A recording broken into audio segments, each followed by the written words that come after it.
The radio crackled at 9:47 p.m., pulling Sheriff Abner Calhoun out of a half-sleep he didn't realize he'd fallen into. His office in Wardell County sat at the end of a two-lane blacktop that disappeared into darkness in both directions. And on nights like this, when the wind came hard off the basin and the nearest sodium lamp was 4 miles back, the building felt less like a command center and more like a lighthouse surrounded by an ocean of dust and mesquite. Calhoun lifted his head from where it had been resting against the back of his chair. The dispatch radio hissed and popped with static, the way it always did when weather rolled in from the west. He was 53 years old, with skin the color and texture of the old saddle leather, and he'd been wearing the star in Wardell County for almost 19 years. Long enough to know the difference between routine static and the kind that preceded something worth paying attention to. Unit 7, this is dispatch. You copy? The voice belonged to Marlene Hodge, the night dispatcher who worked Tuesdays through Saturdays and had a voice like gravel rolling down a tin roof. Calhoun reached for the handset, thumbing the transmit button. This is 7. Go ahead, Marlene. Got a call from Sabine Muldoon out at the old Kincaid Ranch. Says she's seeing lights moving around the old Permian 6 pumping station. You know the one? Calhoun knew it. Everyone in Wardell County knew Permian 6, though most people under 40 had never actually seen it. The station had been shut down in 1987 when the oil company went belly up during the price crash, and for the last 30-some years it had just sat there, a rusted-out monument to boom times that never came back. The county had tried selling the land twice, but nobody wanted 40 acres of calichy hardpan with a contaminated wellhead and a cinder block building full of asbestos. What kind of lights? Calhoun asked, already standing and reaching for his jacket. The office suddenly felt colder.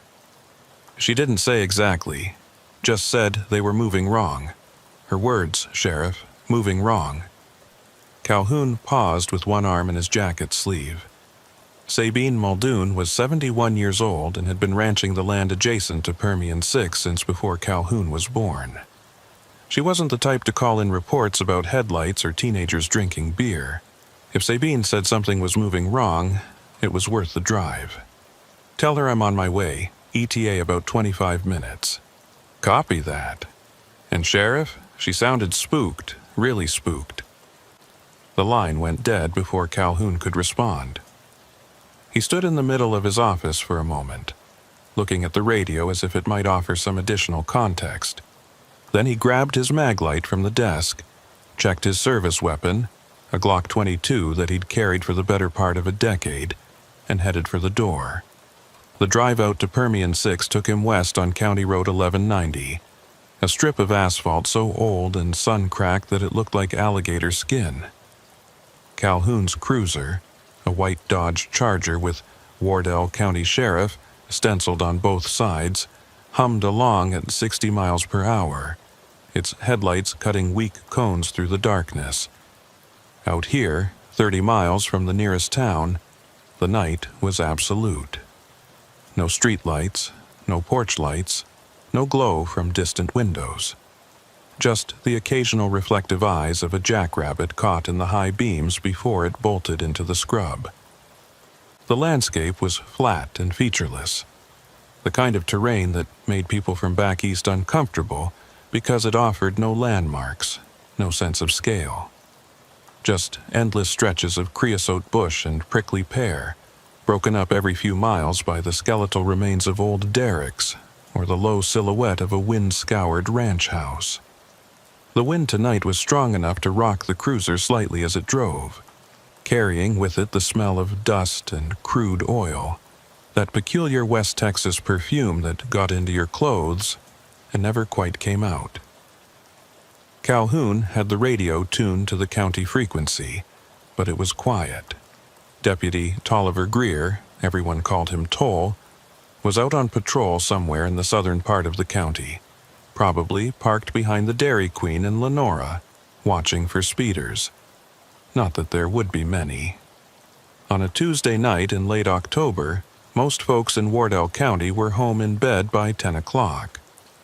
As he drove, Calhoun found himself thinking about Permian 6. He'd been out there maybe a dozen times over the years, mostly responding to reports of trespassers or checking on vagrants who sometimes used the old pump house as shelter. The place had a reputation, the way abandoned industrial sites always do in small towns. Teenagers told stories about it. Ghost stories mostly, the usual nonsense about workers who'd died in accidents and now haunted the rusted equipment. Calhoun had never paid much attention to that kind of talk. But there was something about Permian 6 that had always bothered him, though he'd never quite been able to articulate what it was. Maybe it was the way the wind sounded when it blew through the pump house's broken windows, a low moaning that could make the hair on your arms stand up if you weren't expecting it. Or maybe it was the stillness of the place, the way it seemed to absorb sound rather than reflect it. Whatever it was, Calhoun had never liked spending time there, and he was always glad when a call was resolved and he could get back in his cruiser and leave. The turnoff for Sabine Muldoon's ranch came up on the left, marked by a weathered wooden sign that read, Muldoon Cattle Co., in faded red letters. Calhoun slowed and took the turn, his tires crunching over the cattle guard. The ranch road was unpaved, just two parallel tracks of packed dirt separated by a ridge of dried grass, and the cruiser bounced and jolted as it navigated the ruts. A quarter-mile in, Calhoun saw the lights of Sabine's house, a low, ranch-style structure with a corrugated metal roof and a wraparound porch. The windows glowed yellow with lamplight, and Sabine's pickup, a battered Ford F-250 that was probably older than Calhoun, sat parked in the driveway. As he pulled up and killed the engine, the front door opened, and Sabine stepped out onto the porch. She was a small woman, barely 5 feet tall, with white hair pulled back in a bun, and a face that looked like it had been carved from mesquite wood. She wore jeans, work boots, and a fleece-lined denim jacket, and she was holding a flashlight in one hand. Even from 30 feet away, Calhoun could see the tension in her posture. "Sheriff," she called out as he climbed out of the cruiser. "Thanks for coming." Calhoun walked up to the porch, his boots thudding on the wooden steps. "Marlene said you saw lights out at Permian 6. Sabine nodded, glancing over her shoulder toward the west. From where they stood, Permian 6 was maybe 2 miles away, hidden by the darkness and the rolling terrain. "Started seeing them about 2 hours ago. I was out checking on a water tank, and when I came back to the house I noticed them. 3, maybe 4 lights, moving around inside the pump house. Could have been kids," Calhoun offered, though he didn't really believe it. Kids avoided Permian 6 these days. The asbestos warnings and the stories had seen to that. "That's what I thought at first," Sabine said. "But then I watched them for a while, and Sheriff, they weren't moving like people. They were drifting, like they were floating. And every so often they'd just stop. Not like someone standing still, but like they'd just switched off." Calhoun felt something cold settle in his stomach. "You still see them now?" Sabine shook her head. "Not for the last 20 minutes or so. But I thought you should know, it didn't feel right."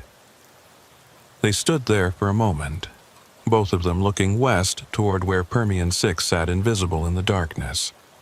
The wind gusted, carrying with it that smell of dust and oil, and somewhere far away a coyote howled, the sound thin and lonely. "I'll go take a look," Calhoun said finally. "Probably nothing, but I'll check it out." "You want me to come with you?" Sabine asked, though her tone suggested she already knew the answer. "No, ma'am, you stay here. I'll radio in when I know what's what." Sabine nodded and stepped back toward her door. "Be careful, Sheriff.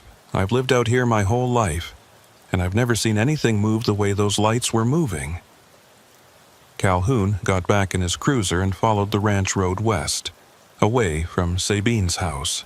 After about a mile, the road forked, and he took the right branch which led toward Permian 6. The terrain here was even rougher, the road barely more than a suggestion, and the cruiser's suspension groaned as it navigated the washboard surface.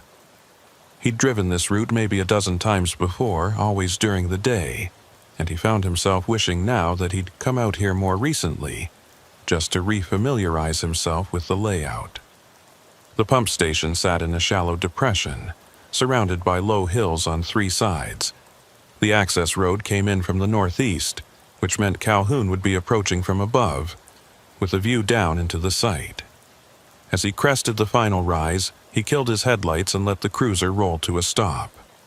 The pump station lay below him, maybe 300 yards away, and even in the darkness he could make out its basic shape. The long, low silhouette of the pump house, the skeletal framework of the old derrick, the thick black line of the pipeline that ran south toward the highway. The whole site was surrounded by a chain-link fence topped with barbed wire, though sections of the fence had collapsed over the years and now lay flat on the ground, rusted and useless. Calhoun sat in the darkness, engine idling, and studied the scene. He didn't see any lights, no movement, just the wind-blown hulk of the station sitting silent and dead in the basin. He reached for his radio. "Dispatch, this is Unit 7. Go ahead, 7. I'm at Permian 6. No visual on any lights or activity. I'm going to approach on foot and take a look around." "Copy that. You want me to send Toll your way?" Calhoun thought about it. Toll was probably 40 minutes out, and there was no point pulling him off patrol for what was likely nothing. "Negative. I'll check in when I'm done. 10-4, be safe, Sheriff." Calhoun clipped the radio back to his belt and killed the engine. The sudden silence was profound. He could hear the wind rattling through the mesquite and the faint ticking of the cruiser's cooling engine, but nothing else. He grabbed his maglite, checked his weapon again, more out of habit than necessity, and climbed out of the car. The night was cold, maybe 50 degrees, and the wind cut right through his jacket. Calhoun started down the slope toward the pump station, moving slowly, letting his eyes adjust to the darkness. The ground was littered with rocks and dried brush, and more than once his boot caught on something and he had to catch himself. Above him the stars were brilliant and uncountable. The Milky Way stretched across the sky like a river of light. Out here, away from any town, the night sky was something to see. But Calhoun didn't look up. He kept his eyes on the pump station. As he got closer, details emerged from the darkness. The pump house was maybe 60 feet long and 30 feet wide, built from cinder block and painted a faded industrial green. Most of the windows were broken and the metal door hung crooked on its hinges. To the left of the pump house stood the derrick, a lattice of rusted steel that rose maybe 50 feet into the air, swaying slightly in the wind. Beyond that was the old storage tank, a cylindrical structure maybe 20 feet tall, with a ladder running up one side. Calhoun reached the collapsed section of fence and stepped over it, his boots crunching on gravel and broken glass. He was maybe 100 feet from the pump house now, and he paused, sweeping his flashlight beam across the building's facade. The windows stared back at him like empty eye sockets, revealing nothing. "Sheriff's Department," he called out, his voice swallowed by the wind. "Anyone here needs to identify themselves." No response, just the wind and the faint creaking of the derrick. Calhoun moved forward, angling toward the pump house's main entrance.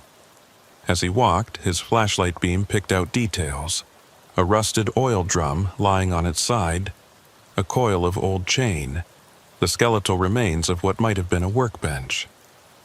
Everything was covered in a fine layer of dust, undisturbed except for the tracks of small animals, rabbits, maybe, or rats.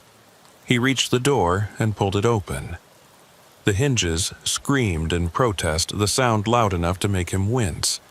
The interior of the pump house was a large open space, maybe 40 feet deep, filled with the shadowy shapes of old equipment. Calhoun swept his flashlight across the room, illuminating rusted pipes, a control panel with its glass faces shattered, a row of metal lockers along the far wall. And in the center of the room, sitting on the concrete floor, was something that made Calhoun stop dead in his tracks. It was a circle, maybe 8 feet in diameter, drawn, or burned, or scratched, he couldn't tell which, into the concrete. The line was perfectly uniform, as if it had been created with a compass, and within the circle were symbols that Calhoun didn't recognize. Not letters, not numbers, just angular shapes that seemed to twist the longer he looked at them. Calhoun stood in the doorway, his flashlight trained on the circle, and felt the hair on the back of his neck stand up. The room was cold, colder than it should have been, and there was a smell in the air that he couldn't quite place. Not oil, not dust, something else, something organic and wrong. He took a step forward, then stopped. Every instinct he had was screaming at him to turn around and leave, to get back in his cruiser and drive away and never come back. But he was the sheriff. This was his county. And whatever this was, it was his job to deal with it. Calhoun moved into the room, keeping his flashlight on the circle. As he got closer, he could see that the symbols weren't just drawn on the concrete. They were cut into it, gouged deep enough that they would have required tools and time. This wasn't vandalism. This was deliberate, methodical. He circled around the design, looking for anything else out of place. The rest of the pump house appeared undisturbed, just decades of industrial decay and neglect. But the circle was fresh, or at least fresher than it should have been. The cuts in the concrete were clean, not weathered. A week old, maybe. 2 at most. Calhoun was about to reach for his radio when he heard it. A sound, faint and distant, but distinct. It was coming from somewhere deeper in the building, from one of the back rooms or maybe from outside, beyond the far wall. It sounded like humming. Not mechanical humming like an engine or a generator. Human humming. A tune he almost recognized but couldn't quite place. He drew his weapon, holding the flashlight alongside the barrel in a 2-handed grip. "Sheriff's Department, I know you're in here. Come out now." The humming stopped. The silence that followed was absolute and suffocating. Calhoun could hear his own breathing, harsh and loud in his ears. He could hear his heart hammering against his ribs, but nothing else. No footsteps, no voice, nothing. He moved toward the back of the pump house, toward a doorway that led to what he remembered as a storage area. The door was closed, and as Calhoun approached it, he noticed something that made his stomach clench. There was light coming from underneath the door.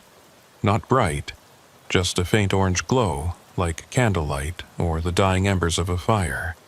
Calhoun reached for the doorknob. It was ice cold, so cold that it burned his palm. He jerked his hand back, then wrapped his jacket sleeve around his fingers and tried again. The knob turned easily, and the door swung inward.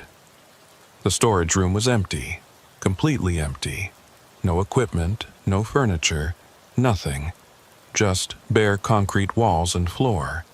But the light was there, a faint, pulsing glow that seemed to emanate from the walls themselves, or maybe from the air. Calhoun couldn't tell.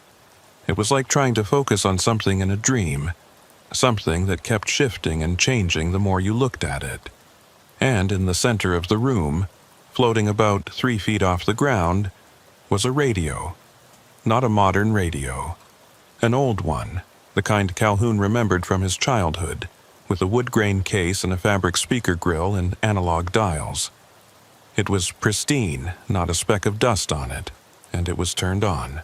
The dial glowed softly, tuned to a frequency that showed nothing but numbers. 105.8. As Calhoun stared at it, the radio crackled to life.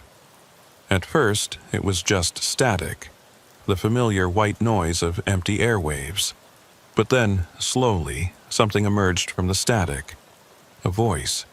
Male, middle-aged. Speaking English but with an accent Calhoun couldn't place. Unit responding to 10 to 54 at Permian 6. Please advise your 20. Calhoun felt ice flood his veins. A 1054 was an old code, one the department hadn't used in decades. It meant possible dead body. The voice continued, mechanical and distant. Repeat, unit responding. Please advise your 20.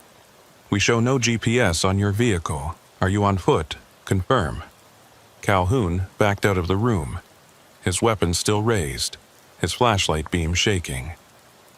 This wasn't possible. None of this was possible. Radios didn't float. Dispatchers didn't broadcast on FM frequencies. And the county hadn't used 10 codes like that since before Calhoun became sheriff. He was halfway across the main room when the voice changed. Sheriff Calhoun. He froze. The voice was clearer now, coming through stronger, and it was speaking directly to him. Sheriff Calhoun, you need to leave. You're not supposed to be here. Not tonight. Not yet. Who is this? Calhoun shouted at the doorway. At the radio, he could no longer see. Identify yourself. You need to leave, the voice repeated, and now there was urgency in it, something approaching panic. They're coming back. They always come back when someone sees the circle. You have to go. Now. Calhoun didn't wait to hear more. He turned and ran, bursting through the front door and into the night. He sprinted across the compound, stumbling over debris, not caring about the noise he was making. He could hear something behind him now, not footsteps, but a sound like wind rushing through a tunnel, building and building until it was almost deafening. He scrambled over the collapsed fence and up the slope toward his cruiser. His lungs burned, his legs screamed, but he didn't stop. He could see the Charger now, a dark shape silhouetted against the stars, and he pushed himself harder, faster. He reached the car and yanked the door open, throwing himself into the driver's seat. His hands shook as he jammed the key into the ignition and started the engine. The headlights snapped on, flooding the pump station with light. And in that light, Calhoun saw them. 3 figures standing in a line in front of the pump house. They were tall, impossibly tall, maybe 7 or 8 feet, and thin, their proportions all wrong. They didn't move. They just stood there, facing him, and even from 300 yards away, Calhoun could feel them watching him. Then, as if a switch had been flipped, they were gone, not walking away, not fading, just gone, between one heartbeat and the next. Calhoun threw the cruiser into reverse and backed up 20 feet, then swung around and floored the accelerator. The Charger fishtailed on the loose gravel before the tires found purchase, and then he was racing back toward the ranch road, his headlights bouncing crazily as the car jolted over the rough terrain. He didn't slow down until he was back on County Road 1190, with pavement under his tires and miles between him and Permian 6. Calhoun didn't remember the drive back to town. One moment he was racing down County Road 1190, with his hands locked on the steering wheel and his heart trying to punch through his rib cage, and the next he was sitting in the parking lot behind the sheriff's office with the engine still running and dawn beginning to gray the eastern horizon. He looked down at his hands. They were shaking. Not the slight tremor of adrenaline wearing off, but a full-body shake that made his teeth chatter. He clenched his fists until his knuckles went white, forcing the shaking to stop through sheer will. Then he killed the engine, climbed out of the cruiser and walked into the building through the back entrance. The office was empty. Marlene had gone home at midnight, and the day dispatcher wouldn't arrive for another 2 hours. Calhoun moved through the darkened hallway to his office, shut the door, and sat down at his desk. The room smelled like old coffee and paper, familiar and grounding. He needed grounding right now. What he'd seen at Permian 6, what he thought he'd seen, didn't make sense. Couldn't make sense. Radios didn't float in midair. Voices didn't come through on FM frequencies calling out 10 codes that hadn't been used in 30 years. And figures didn't just appear and disappear like someone had flipped a switch, but he'd seen it. All of it. Calhoun reached for his desk phone, then stopped. Who would he call? And what would he say? That he'd responded to a routine check and found some kind of... what? Haunting? Phenomenon? The words died in his throat before he could even form them. He was 53 years old, a career lawman with 19 years as sheriff under his belt. He couldn't file a report about floating radios and disappearing figures. They'd have him evaluated, put him on medical leave, and maybe they'd be right to do it. He sat there for a long time, watching the sky lighten through his office window. The sun came up red and angry, the way it did in West Texas when there was dust in the air, and by the time full daylight arrived, Calhoun had made a decision. He was going to find out what the hell was going on at Permian 6. But he was going to do it quietly, without involving the department, without putting anything on record that might come back to haunt him. He'd start with the voice on the radio. That voice had mentioned a 10 to 54, a possible dead body, and it had come through on a frequency that showed 105.8, which wasn't even in the range the department used. Calhoun stood and walked to the filing room at the back of the building. The Wardell County Sheriff's Department had been using digital records for the last 5 years, but everything prior to that was still stored in banker's boxes on metal shelving that reached from floor to ceiling. He found the section marked 1980 to 1989 and started pulling boxes. It took him an hour. The records were disorganized, filed by year but not by case type, and Calhoun had to leaf through incident reports, arrest records, and administrative paperwork before he finally found what he was looking for. October 17, 1985. A traffic stop near Permian 6. The reporting officer was Deputy Marshal Teague, a name Calhoun vaguely remembered from his early days with the department. Teague had retired in the early 90s and died maybe 5 years ago. Heart attack, if Calhoun recalled correctly. According to the report, Teague had pulled over a vehicle on County Road 1190 at approximately 10:30 p.m. for a broken taillight. The driver was listed as John Doe, transient, no ID. But that wasn't what made Calhoun's blood run cold.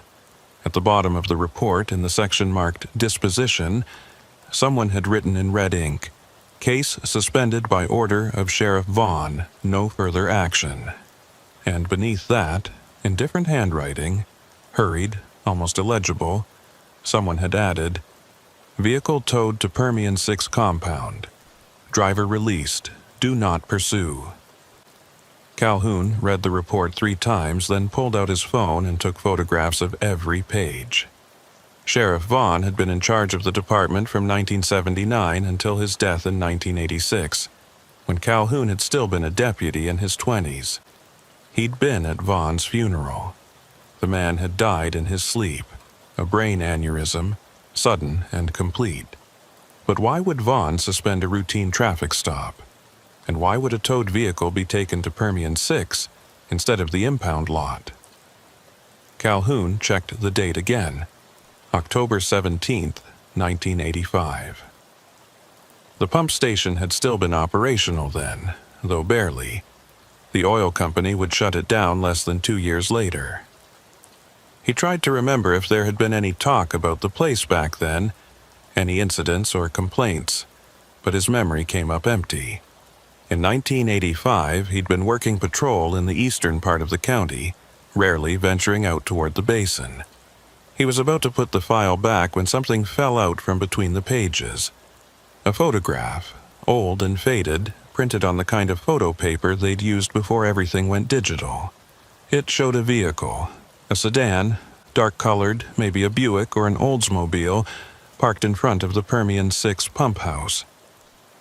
The photo had been taken during the day, and in the background Calhoun could see the derrick and part of the chain-link fence, but it was the foreground that made his mouth go dry. Standing next to the vehicle facing the camera was a figure. Tall. Too tall.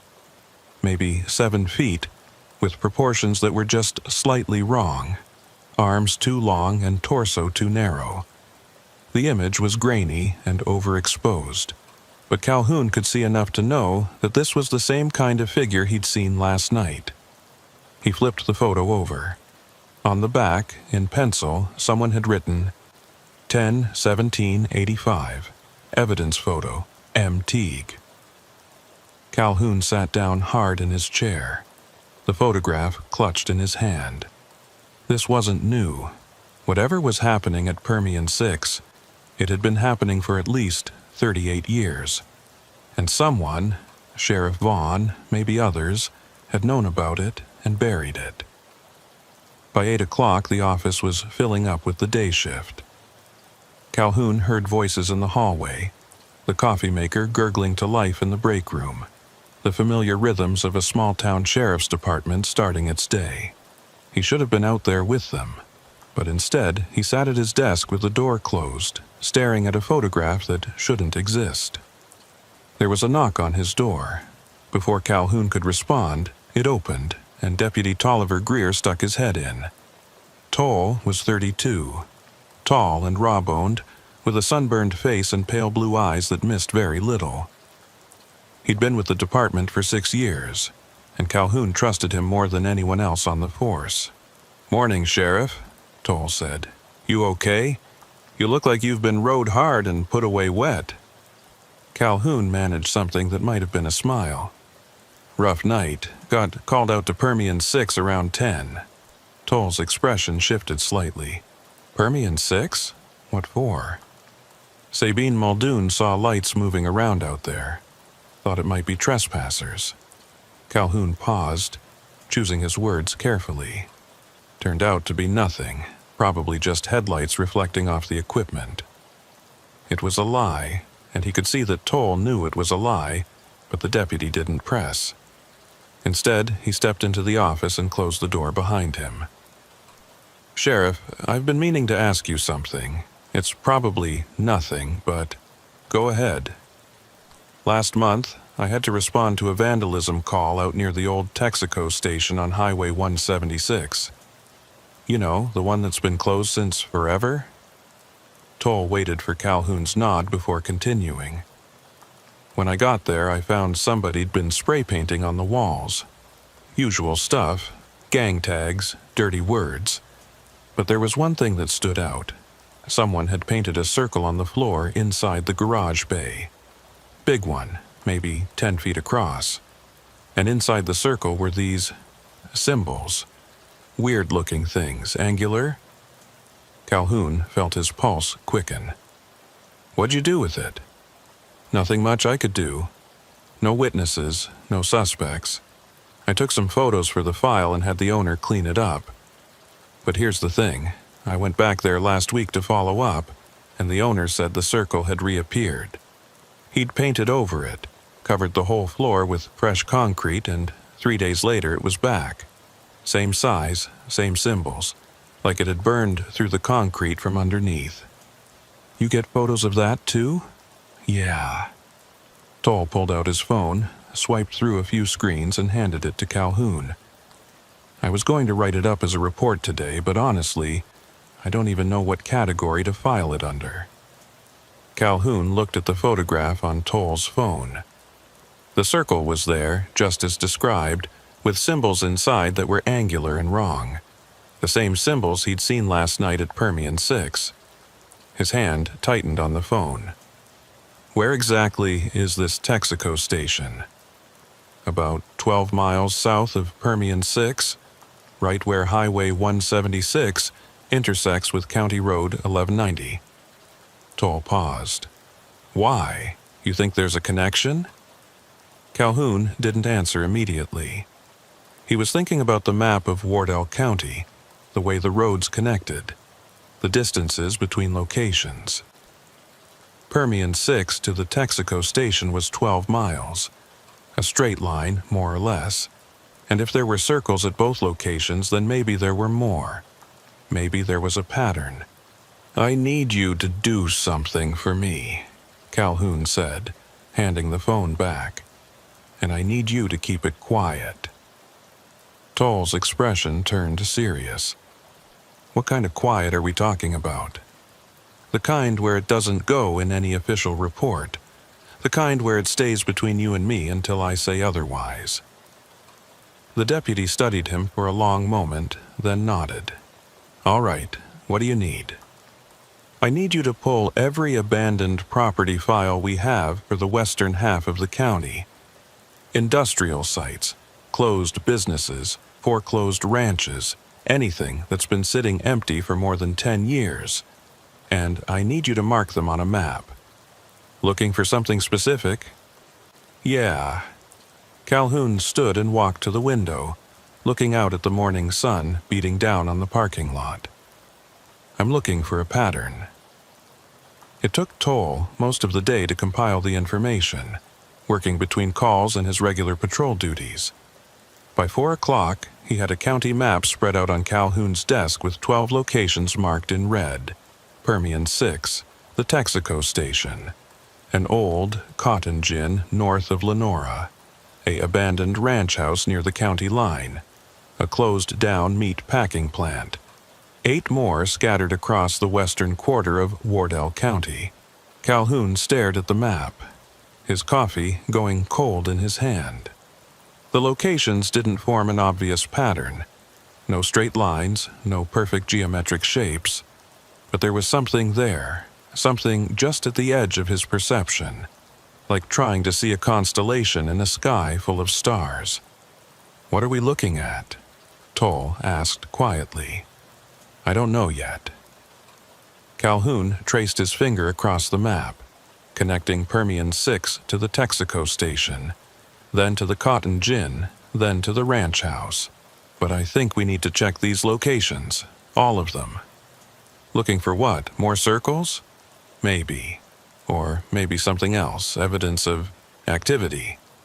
Toll raised an eyebrow. "Activity? You want to be more specific about that, Sheriff?" Calhoun turned from the map and looked at his deputy. Toll deserved the truth, or at least as much truth as Calhoun could give him without sounding insane. "Last night at Permian 6, I found a circle carved into the concrete inside the pump house. Same symbols you photographed at the Texaco station. And I found other things. Things I can't explain and won't put in a report because I don't want to get sectioned for a psych evaluation." "What kind of things?"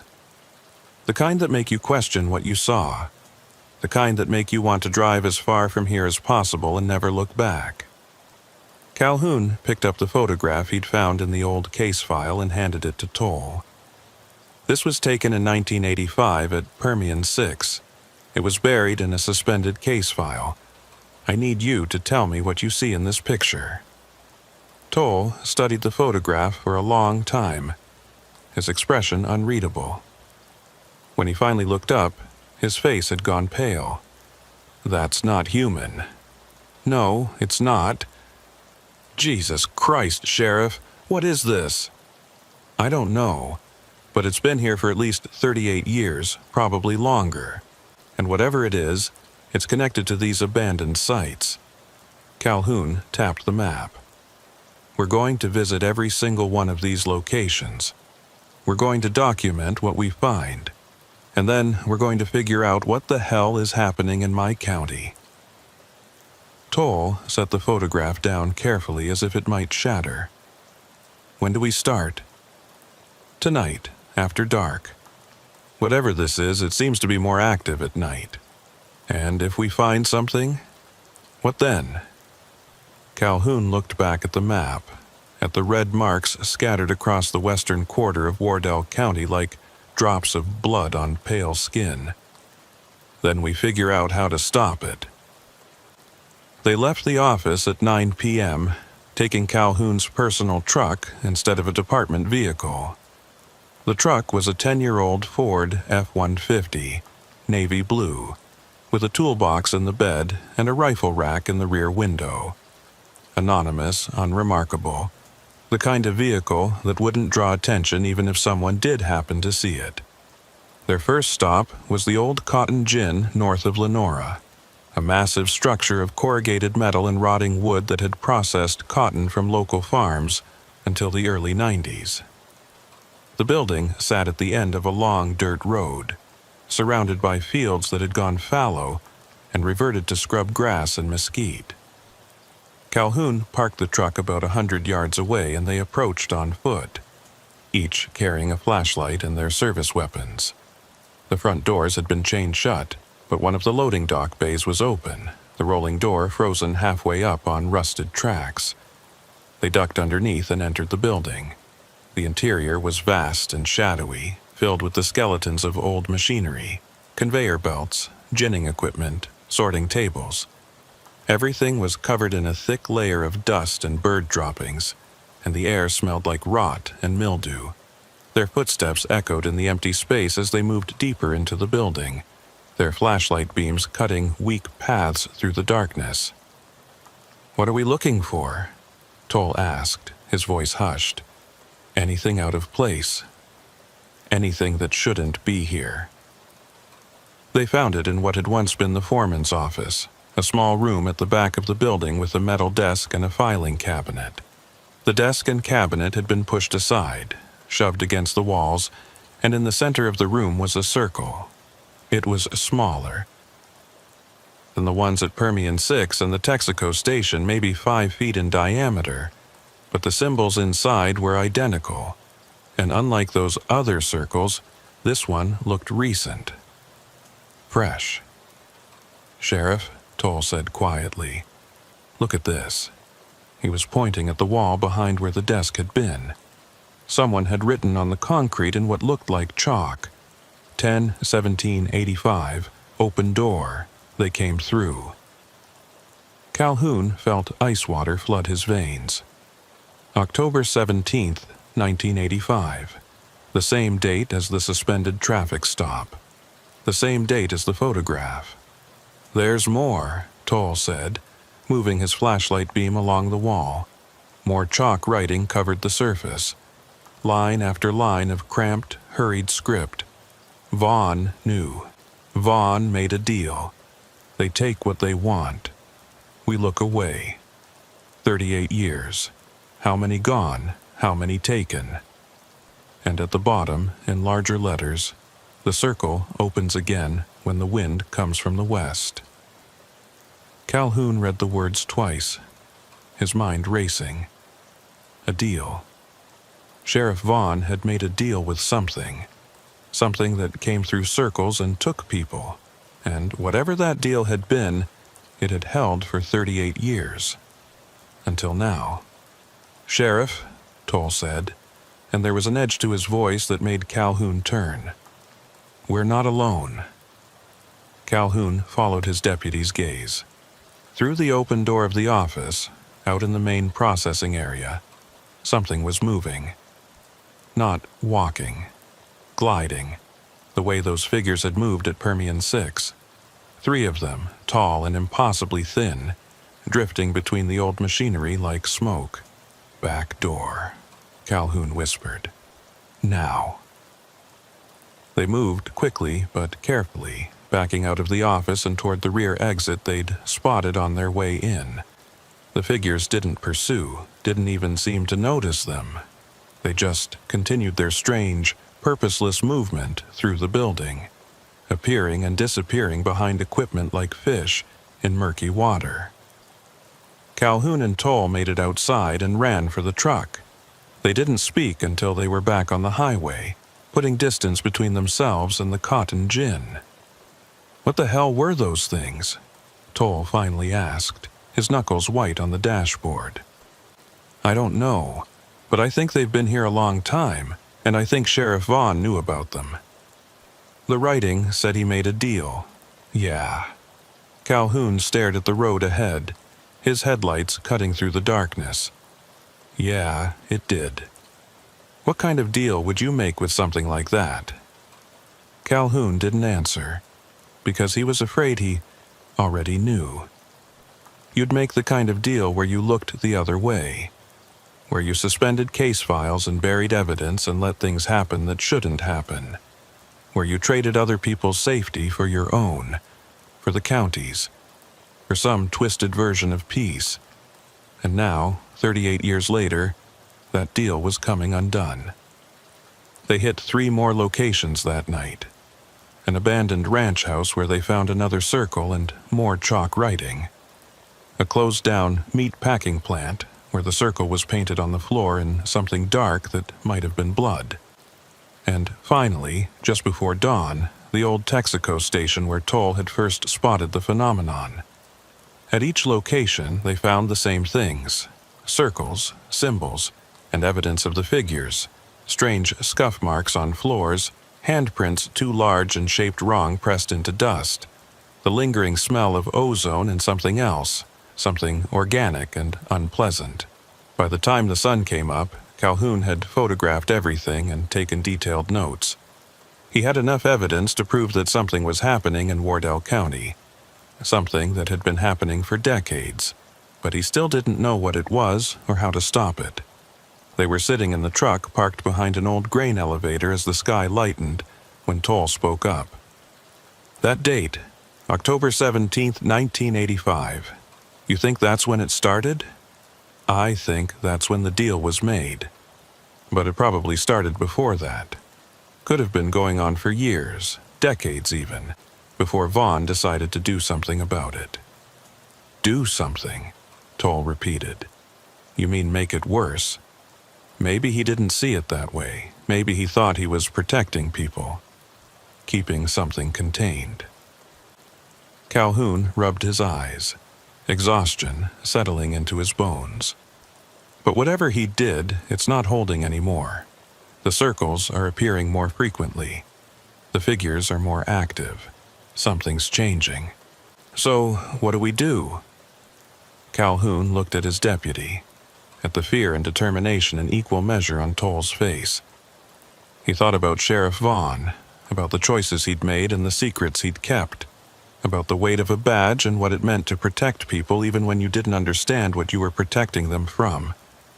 We figure out what the deal was, Calhoun said finally, and then we break it. Calhoun spent the next 2 days buried in records, not the official files at the department. Those had already proven sanitized, scrubbed clean of anything that might point to the truth, but in the county archives, the Historical Society, and the dusty basement of the Wardell County Courthouse where land deeds and tax records went back to the 1800s. What he found painted a picture that made his skin crawl. Permian 6 wasn't just an abandoned oil pump station. It sat on land that had changed hands 17 times between 1892 and 1985, an unusually high turnover rate for rural Texas property. More disturbing was the pattern. Every owner either died under unusual circumstances, went bankrupt, or simply disappeared from the records entirely. The last private owner before the oil company took possession in 1972 was a rancher named Caleb Worthy, who'd hanged himself in his barn in 1971. The coroner's report listed it as suicide, but there was a note stapled to the back of the file in what looked like the coroner's handwriting. Victim showed signs of severe malnutrition and dehydration despite adequate food-water on property. Appeared to have stopped eating weeks prior to death. No explanation. The oil company, Permian Basin Petroleum, LLC, had operated the station for 15 years before the price crash of 1987 forced them into bankruptcy. During that time, 3 workers had died in accidents at the site. 1 fell from the derrick. 1 was crushed by equipment. 1 simply disappeared during a night shift. His truck found parked at the site, but no trace of the man himself. All 3 deaths occurred in October. All 3 occurred after dark. And all 3 happened between October 15th and October 20th. Calhoun sat back in his chair in the courthouse basement. surrounded by photocopied records and handwritten notes, and felt the pieces clicking into place. October 17th, 1985, the date of the suspended traffic stop, the date written on the walls of the Cotton Gin, fell right in the middle of that window. Whatever happened at Permian 6, whatever Sheriff Vaughn had encountered that night, it was part of a pattern that went back at least a century. His phone buzzed. A text from Toll. "Need you at the office, now. Don't use radio." Calhoun gathered his notes, stuffed them into a folder, and drove back to the sheriff's department. He found Toll waiting in his office with the door closed, his face pale and drawn. "What happened?" Calhoun asked. "We got a missing person report this morning. Elderly man named Raymond Keller lives alone about 3 miles from the old Cotton Gin. His daughter went to check on him this morning and found his house empty. Door wide open, coffee still warm on the stove. No sign of a struggle, no note, just gone." Calhoun felt his stomach drop. When did she last talk to him? Yesterday evening, around 7. She called to remind him about a doctor's appointment today. Toll paused. "Sheriff, I went out there to take a look. The house is clean, nothing obviously wrong, but in his garage, someone spray-painted a circle on the concrete floor. Same symbols we've been seeing." Jesus. Calhoun moved to his desk and pulled out the map they'd marked with abandoned property locations. "Show me where Keller lived." Toll pointed to a spot on the map, northwest of the Cotton Gin. When Calhoun connected it to the other locations with a pencil line, a pattern finally emerged. Not a circle or a straight line, but something else. Something that looked almost like a spiral, starting at Permian 6 and curving outward through the other sites, with Raymond Keller's house sitting right on that curved path. "It's spreading," Calhoun said quietly. "Whatever it is, it's not contained to the abandoned sites anymore. It's moving outward." Moving toward what? Calhoun traced the spiral's path with his finger. If the pattern continued, it would curve through at least a dozen more properties before completing its arc. And at the center of that arc, where the spiral would eventually close, sat the town of Lenora, population 1,200.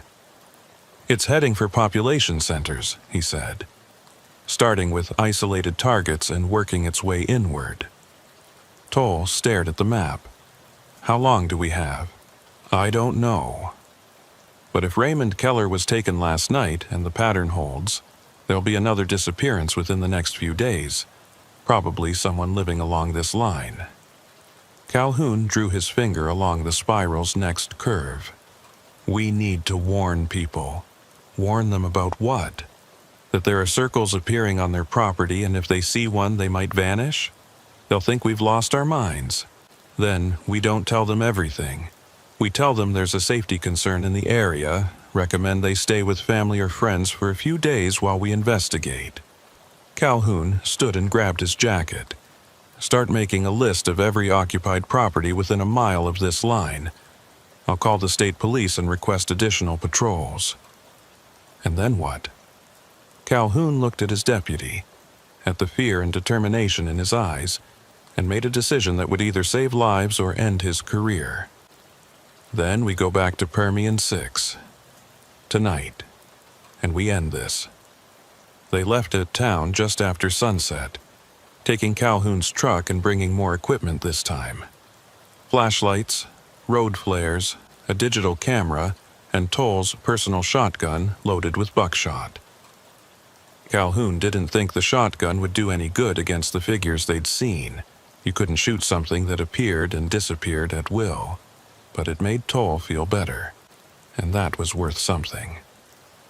The drive to Permian 6 took 40 minutes through the gathering darkness. Neither man spoke much.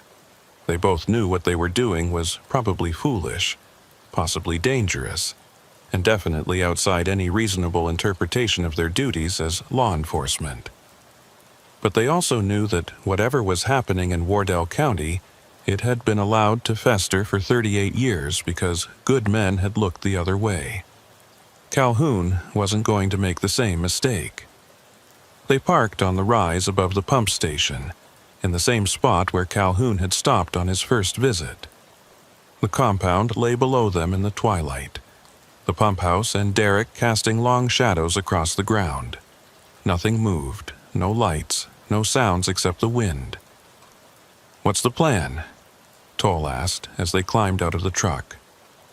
"We go in, we find the circle in the pump house, and we destroy it. Physically break up the concrete if we have to.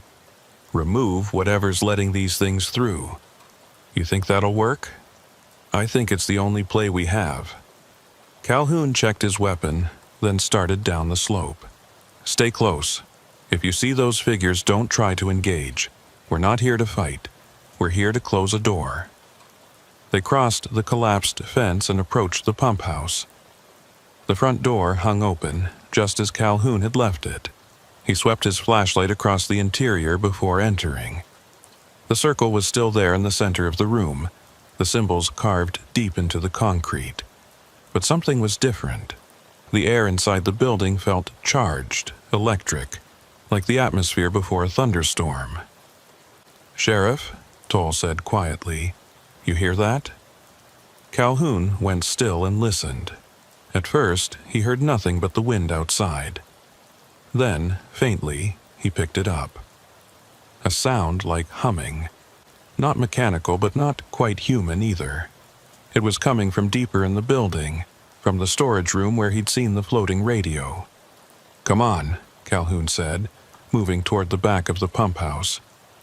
They reached the storage room and Calhoun pushed the door open. The room was as he remembered it. Bare concrete walls and floor, but the radio was gone. Instead, in the center of the room, the air itself seemed to shimmer and distort, like heat waves rising from hot pavement. And through that distortion, Calhoun could see something else. Not the storage room's back wall, but a different space entirely.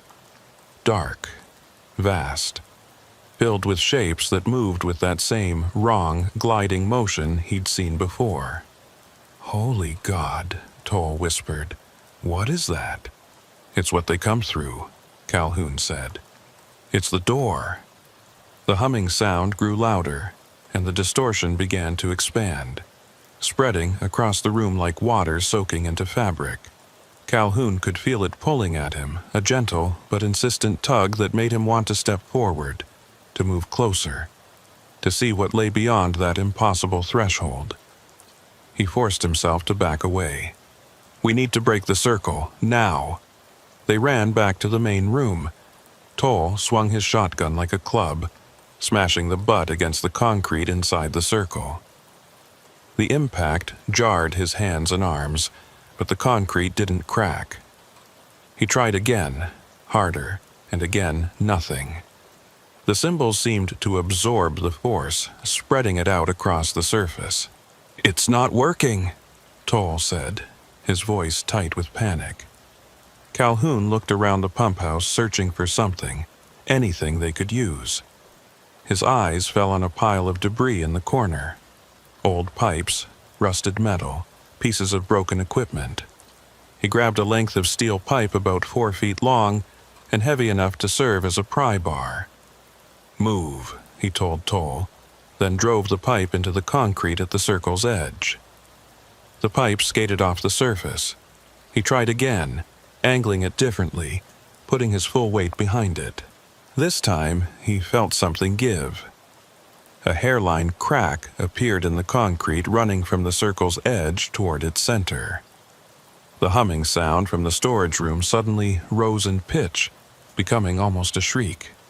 The lights, what few still worked in the pump house, began to flicker. And Calhoun felt the temperature drop, the air going from cool to cold to frigid in the space of seconds.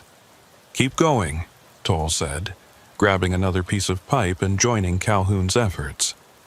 Together, they pounded at the circle's edge, widening the crack, breaking through the carved symbols. The concrete began to fracture, chunks of it breaking away to reveal the dark earth beneath. That's when the figures appeared. They materialized out of the shadows, 3 of them, then 5, then more. They surrounded the circle, standing perfectly still, watching. Calhoun could feel their attention like physical weight, cold, and alien and utterly without mercy. Up close, he could see details he'd missed before. Their skin, if it was skin, had a texture like old leather. Their faces were smooth and featureless except for dark hollows where eyes should have been. And their hands had too many fingers, long and thin and wrong. "Don't stop," Calhoun gasped, bringing the pipe down again. Another chunk of concrete broke away. The circle was maybe a third destroyed now, the symbols disrupted and incomplete. The figures didn't move to stop them. They just watched. And somehow that was worse than if they'd attacked. It suggested patience, confidence, the certainty that no matter what Calhoun and Toll did, it wouldn't matter in the end. But Calhoun kept swinging, kept breaking, kept destroying the circle piece by piece. Toll worked beside him, both men grunting with effort, sweat pouring down their faces despite the frigid air. The pile of broken concrete grew. The circle shrank, and then, with a final impact that sent shockwaves up Calhoun's arms, the last section of the circle shattered. For a moment, nothing happened. The figures remained motionless. The humming continued. Then, all at once, the sound cut off. The temperature began to rise, and the figures started to fade, becoming translucent, then transparent, then gone entirely. The sudden silence was deafening. Calhoun and Toll stood in the middle of the pump house, surrounded by broken concrete, their breath coming in ragged gasps. The air no longer felt charged. The oppressive sense of being watched had lifted. Whatever doorway had existed here, it was closed now. "Is it over?" Toll asked. Calhoun wanted to say yes.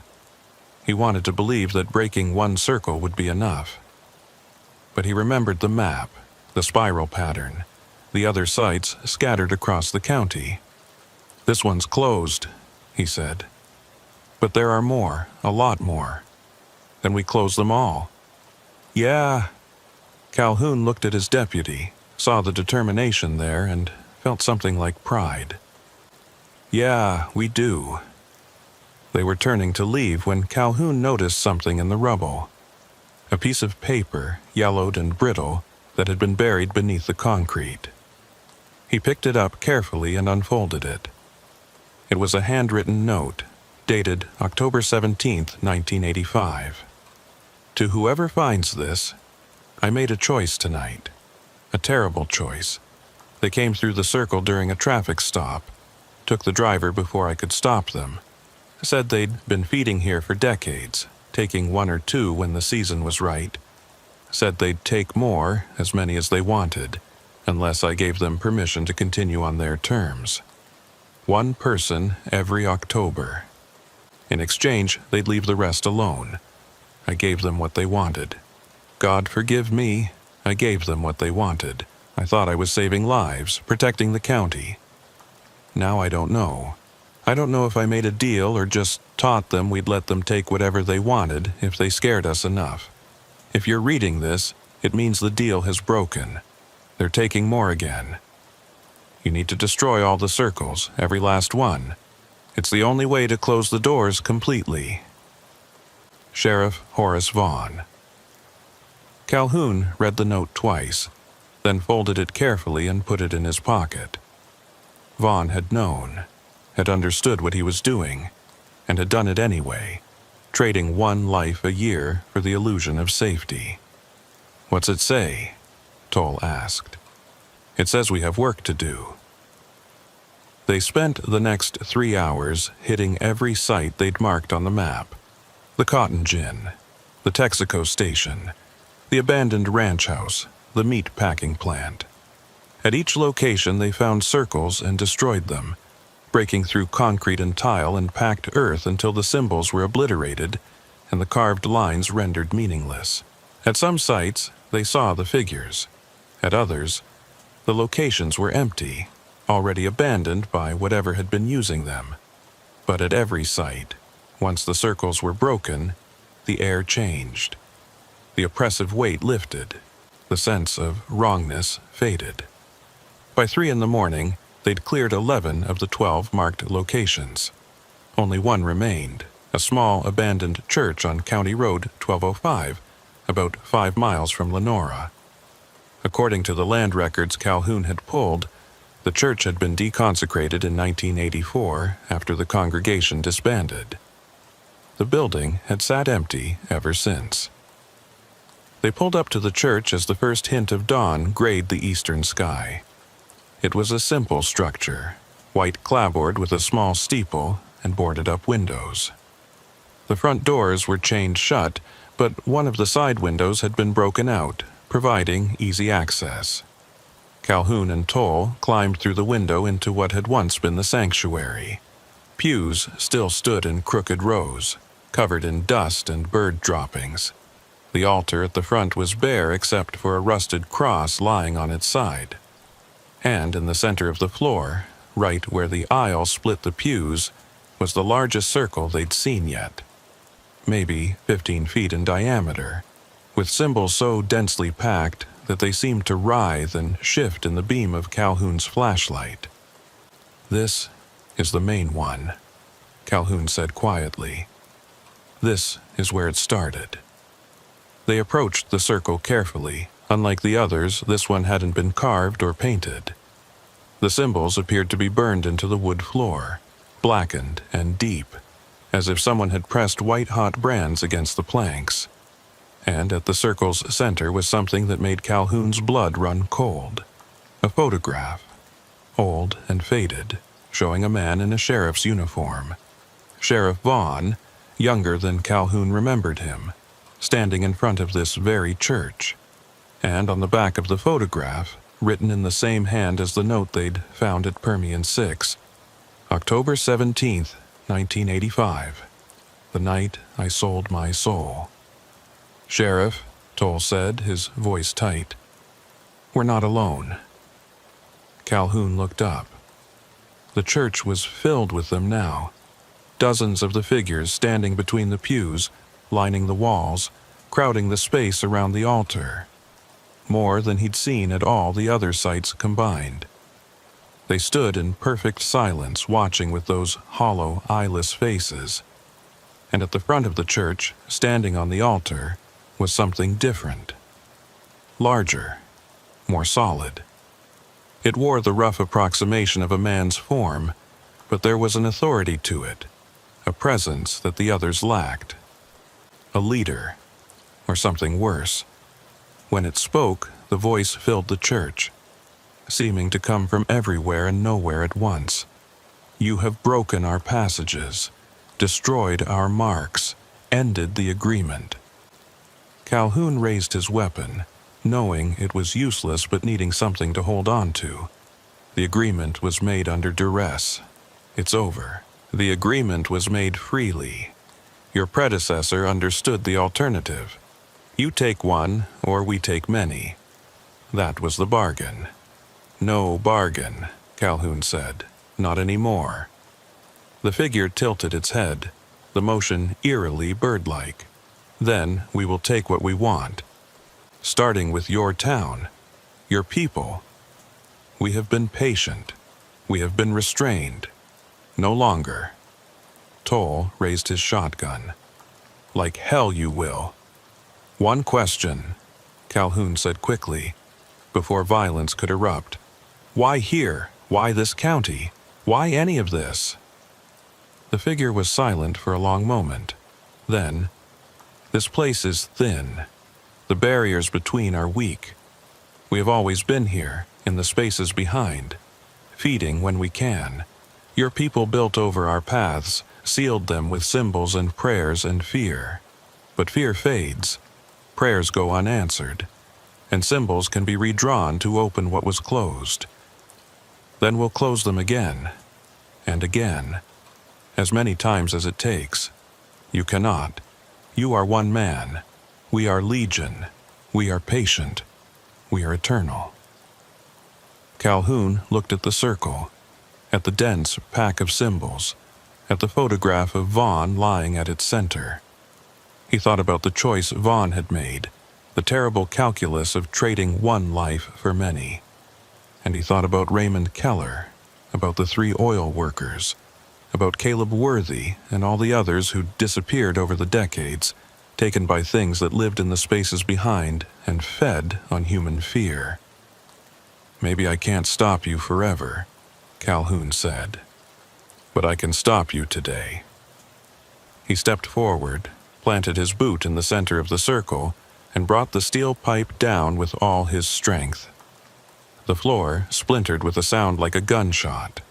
He struck again and again, breaking through the burned symbols, destroying the pattern that had stood here for decades or longer. The figures shrieked, an awful, inhuman sound that made Calhoun's ears ring and his teeth ache. They surged forward, reaching for him with those 2 long fingers, but Toll was there, swinging his shotgun like a club, driving them back. The blessed wood of the church pews seemed to repel them, forcing them to flow around the furniture like water around stones. Calhoun kept smashing, kept breaking, kept destroying. He could feel something pushing back now, a resistance that was more than just physical. The floor itself seemed to fight him, the wood becoming harder, denser, as if it didn't want to break. But he kept swinging, putting everything he had into each impact. And then, with a final strike that sent splinters flying and opened a gap in the floor wide enough to see the ground beneath, the circle shattered completely. The effect was immediate and catastrophic. The figures began to dissolve, their forms coming apart like smoke in a strong wind. They reached for Calhoun and Toll with desperate, grasping hands, but their fingers passed through flesh without connecting, incorporeal and powerless. Even the large figure on the altar was breaking apart, fragmenting into 1,000 pieces of shadow that dispersed into the air. Its voice came one last time, distant and fading. This place is thin. We will always find a way back. Always. Then it was gone. They were all gone. The church stood empty and silent except for the sound of Calhoun's and Toll's heavy breathing. They stood there for a long time, waiting to see if anything else would happen. But the dawn light coming through the broken windows showed only an empty, decaying building. No figures, no circles, no sense of wrongness or watching eyes. "Is it over?" Toll asked again. This time, Calhoun nodded. "For now, yeah, I think it is." The sun was full up by the time Calhoun and Toll made it back to town. They drove in silence, both men too exhausted to speak, too wired to sleep. The truck's radio played low, some country station out of Midland, but neither of them was really listening. They were listening instead to the absence of sound, waiting for something that never came. No radio static, no voices from empty frequencies, just the ordinary morning noise of a small West Texas town waking up. Calhoun dropped Toll off at his apartment on the east side of Lenora with instructions to get some sleep and keep his phone on. Then he drove to his own house, a small ranch-style place on 3 acres at the edge of town that he'd bought after his divorce 15 years ago. He sat in the driveway for a long time, engine idling, staring at the front door and trying to remember what normal felt like. Inside, everything was exactly as he'd left it. Coffee cup in the sink. Yesterday's newspaper on the kitchen table. The thermostat set to 72. But something felt different, and it took Calhoun a moment to realize what it was. The house felt empty in a way it never had before. Not just devoid of people, but hollow. Like the walls were thinner than they'd been, the spaces between rooms larger and darker. He shook his head, chalking it up to exhaustion and stress. He'd been awake for almost 36 hours. Spent most of the night breaking concrete and confronting things that shouldn't exist. Of course, everything felt wrong. He needed food, a shower, and about 12 hours of sleep. in that order. But first, he needed to check on Raymond Keller.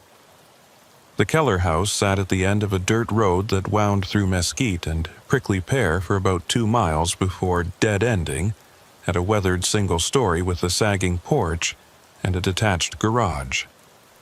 Calhoun had been out here yesterday with Toll, but in daylight the property looked different, less ominous. Just an old man's house, showing the neglect that came when there was nobody left to care about upkeep. He parked in the driveway and walked to the front door. It was still unlocked, hanging slightly ajar the way Keller's daughter had left it. Calhoun pushed it open and stepped inside. "Mr. Keller? Sheriff's Department. Anyone home?" No answer. He moved through the house methodically, checking each room. The kitchen was clean, dishes washed and put away. The living room showed signs of recent use, a book lying open on the side table, reading glasses folded on top of it.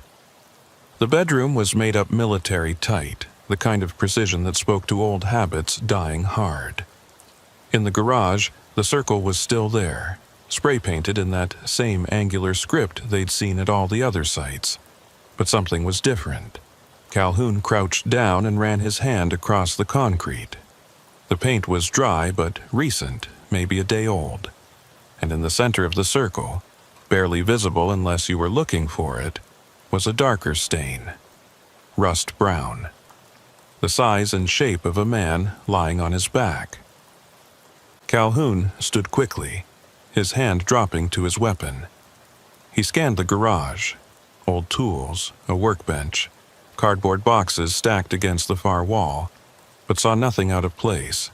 The stain could have been oil, could have been paint thinner, could have been a dozen things that had nothing to do with Raymond Keller's disappearance. But Calhoun didn't think so. He took photographs with his phone, then searched the rest of the property. The garage, the shed, the overgrown yard. He found nothing. No sign of Keller, no evidence of what had happened to him, just the circle and the stain and the oppressive feeling that he was being watched from somewhere he couldn't see. As he was walking back to his truck, his phone rang. Toll. "Sheriff, we got another one." Calhoun felt his stomach drop. Another what? Missing person. Woman named Patricia Simmons. Lives out on County Road 1218. Her son went to check on her this morning and found the house empty.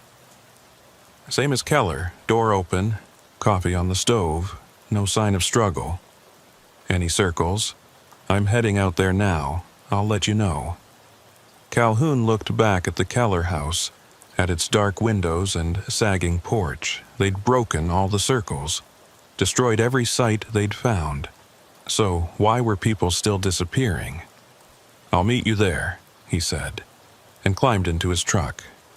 The Simmons house was 12 miles northwest of Keller's place, sitting on a small plot of land that bordered BLM property.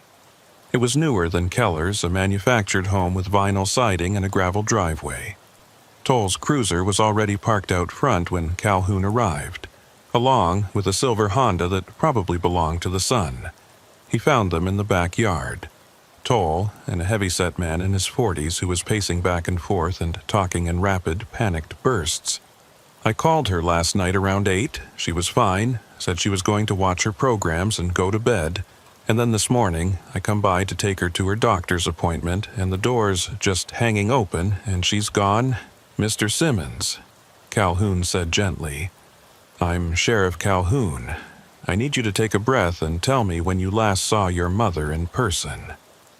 The man turned to him, face flushed and eyes wet. 2 days ago. I live in Midland. I come out here every week to check on her. She was fine. I'm sure she was. Now, has your mother had any—" "Sheriff." Toll's voice cut across the yard, low and urgent. He was standing near a small storage shed, looking at the ground. "You need to see this." Calhoun excused himself and walked over. On the concrete pad in front of the shed, someone had spray-painted a circle. Same symbols, same angular script, but this one was different. It wasn't complete. The line stopped about 3/4 of the way around, as if whoever had been drawing it had been interrupted, or had run out of time. "It's not finished," Toll said quietly. "No, it's not." Calhoun crouched down and studied the incomplete circle. The symbols inside were fewer than at the other sites, the pattern less dense. But it was still enough. Enough for what? To mark her, to let them know she was available. Toll was quiet for a moment. "Then, Sheriff, we destroyed all the circles, every single one. How are they still taking people?" It was the question Calhoun had been asking himself since Toll's call. The circles were gone, the doors were closed. The figures had dissolved into nothing when he'd broken the last symbol in the church. By every measure, they'd won. They'd ended whatever Vaughn had started 38 years ago. So why did it feel like they'd only made things worse? "I don't know," he said, finally. "But we need to figure it out, fast." By the end of the day, 2 more people had been reported missing. An elderly man named Thomas Pritchard, who lived alone on a farm near the county line, and a middle-aged woman named Sarah Denton, a librarian in Lenora who'd failed to show up for her shift at the public library. Both had circles on their property, both incomplete. Calhoun called an emergency meeting at the sheriff's office with his entire department, all 7 of them, including Toll and Marlene at dispatch. He stood in front of the county map, now covered in red marks that showed every confirmed disappearance, and tried to explain what they were dealing with without sounding insane. "Over the past 3 days, we've had 4 people go missing from their homes under suspicious circumstances," he said. "No signs of forced entry, no evidence of struggle. In each case, we've found markings on the property that suggest the victim was targeted." "What kind of markings?" asked Deputy Luther Banks, a 20-year veteran who'd worked under 3 different sheriffs. "Spray-painted circles with symbols inside. We don't know who's making them or why, but there's a pattern. All 4 victims lived alone in isolated areas. All 4 were last seen after dark, and all 4 disappeared sometime between 8 p.m. and 6 a.m. "Serial killer?" asked Deputy Angela Morris, the department's youngest officer. "Maybe, or maybe a group. We're working with state police to develop a profile." It was a lie, but a necessary one. Calhoun couldn't tell his deputies the truth, that they were dealing with something that didn't fit any profile, something that came from spaces behind and fed on whatever it took. They'd have him removed from duty within the hour. "What do you need from us?" Banks asked. "Increased patrols in the western half of the county, particularly around isolated properties. I want every house within 10 miles of the disappearance sites checked at least once per shift. If you see any spray-painted markings, you report them immediately and do not approach. Understood?" Nods all around. Calhoun dismissed them and returned to his office, where Toll was waiting with fresh coffee and a grim expression. "You think more patrols will help?" the deputy asked. "No, but it'll make people feel safer. And right now, that's about all we can do. There has to be something else, some way to stop this." Calhoun pulled out the note he'd found at Permian 6, Sheriff Vaughn's confession written in fading ink. He read it again, looking for something he'd missed, some detail that might explain why breaking the circles hadn't ended the disappearances. And then he saw it. One line near the end. "If you're reading this, it means the deal has broken. Not if the deal breaks, not when the deal ends, but has broken. Past tense. As if the breaking had already happened by the time Vaughn wrote the note." "Son of a bitch," Calhoun whispered. "What?" Vaughn knew. He knew the deal wouldn't hold. That's why he left the note. Calhoun stood and paced to the window, looking out at the darkening sky. The circles weren't the deal. They were just markers. Way stations. The deal was something else. What kind of deal? one that required sacrifice. One person every October, voluntarily given. That's what kept them contained. Calhoun turned back to Toll.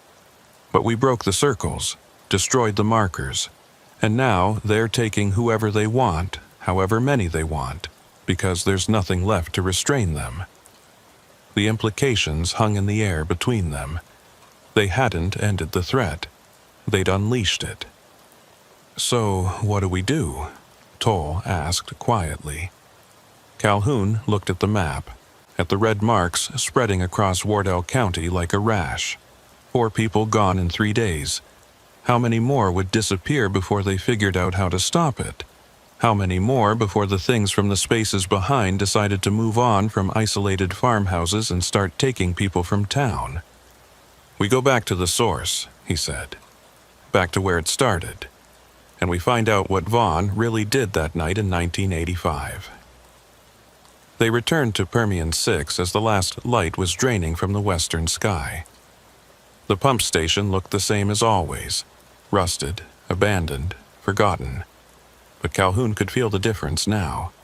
The air was thicker here, harder to breathe. The darkness seemed to gather more quickly, pooling in the shadows between buildings like standing water. They'd brought equipment this time. A metal detector borrowed from a hobbyist in town. Ground-penetrating radar that Toll had requisitioned from the county engineering department. And Calhoun's father's old Bible, leather-bound and heavy, with passages marked in fading pencil. He wasn't a religious man, but he'd grown up in West Texas, and he knew that sometimes faith mattered more than firepower. "What are we looking for?" Toll asked as they set up the radar near the pump house. "I don't know. A burial site, maybe. Something Vaughn left behind that explains what he really did here."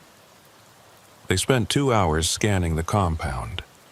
The radar showed the expected underground features: old pipes, foundation footings, the contaminated wellhead, but nothing unusual.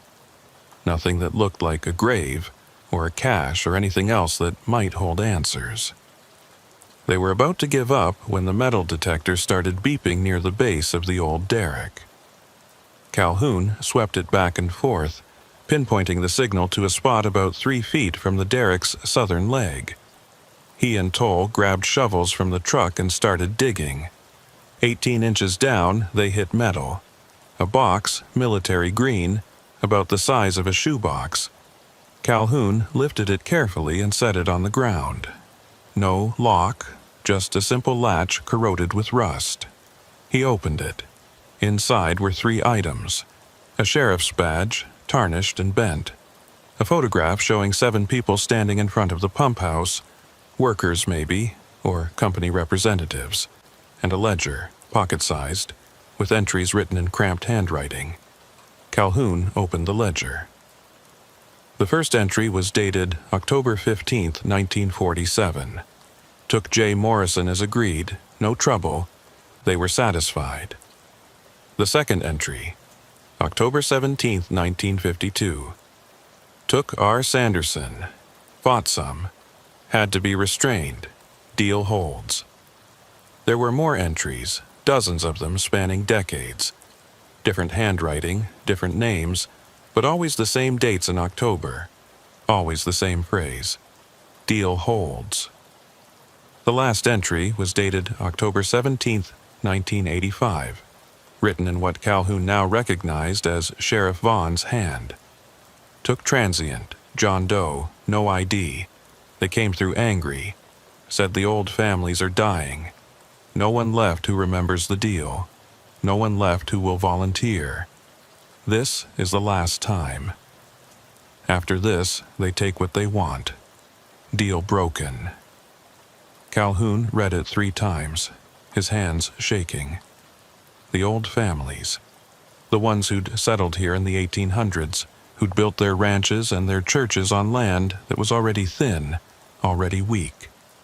They'd known about the things in the spaces behind, had made accommodations, had offered sacrifice, 1 person every October, someone who wouldn't be missed, in exchange for being left alone.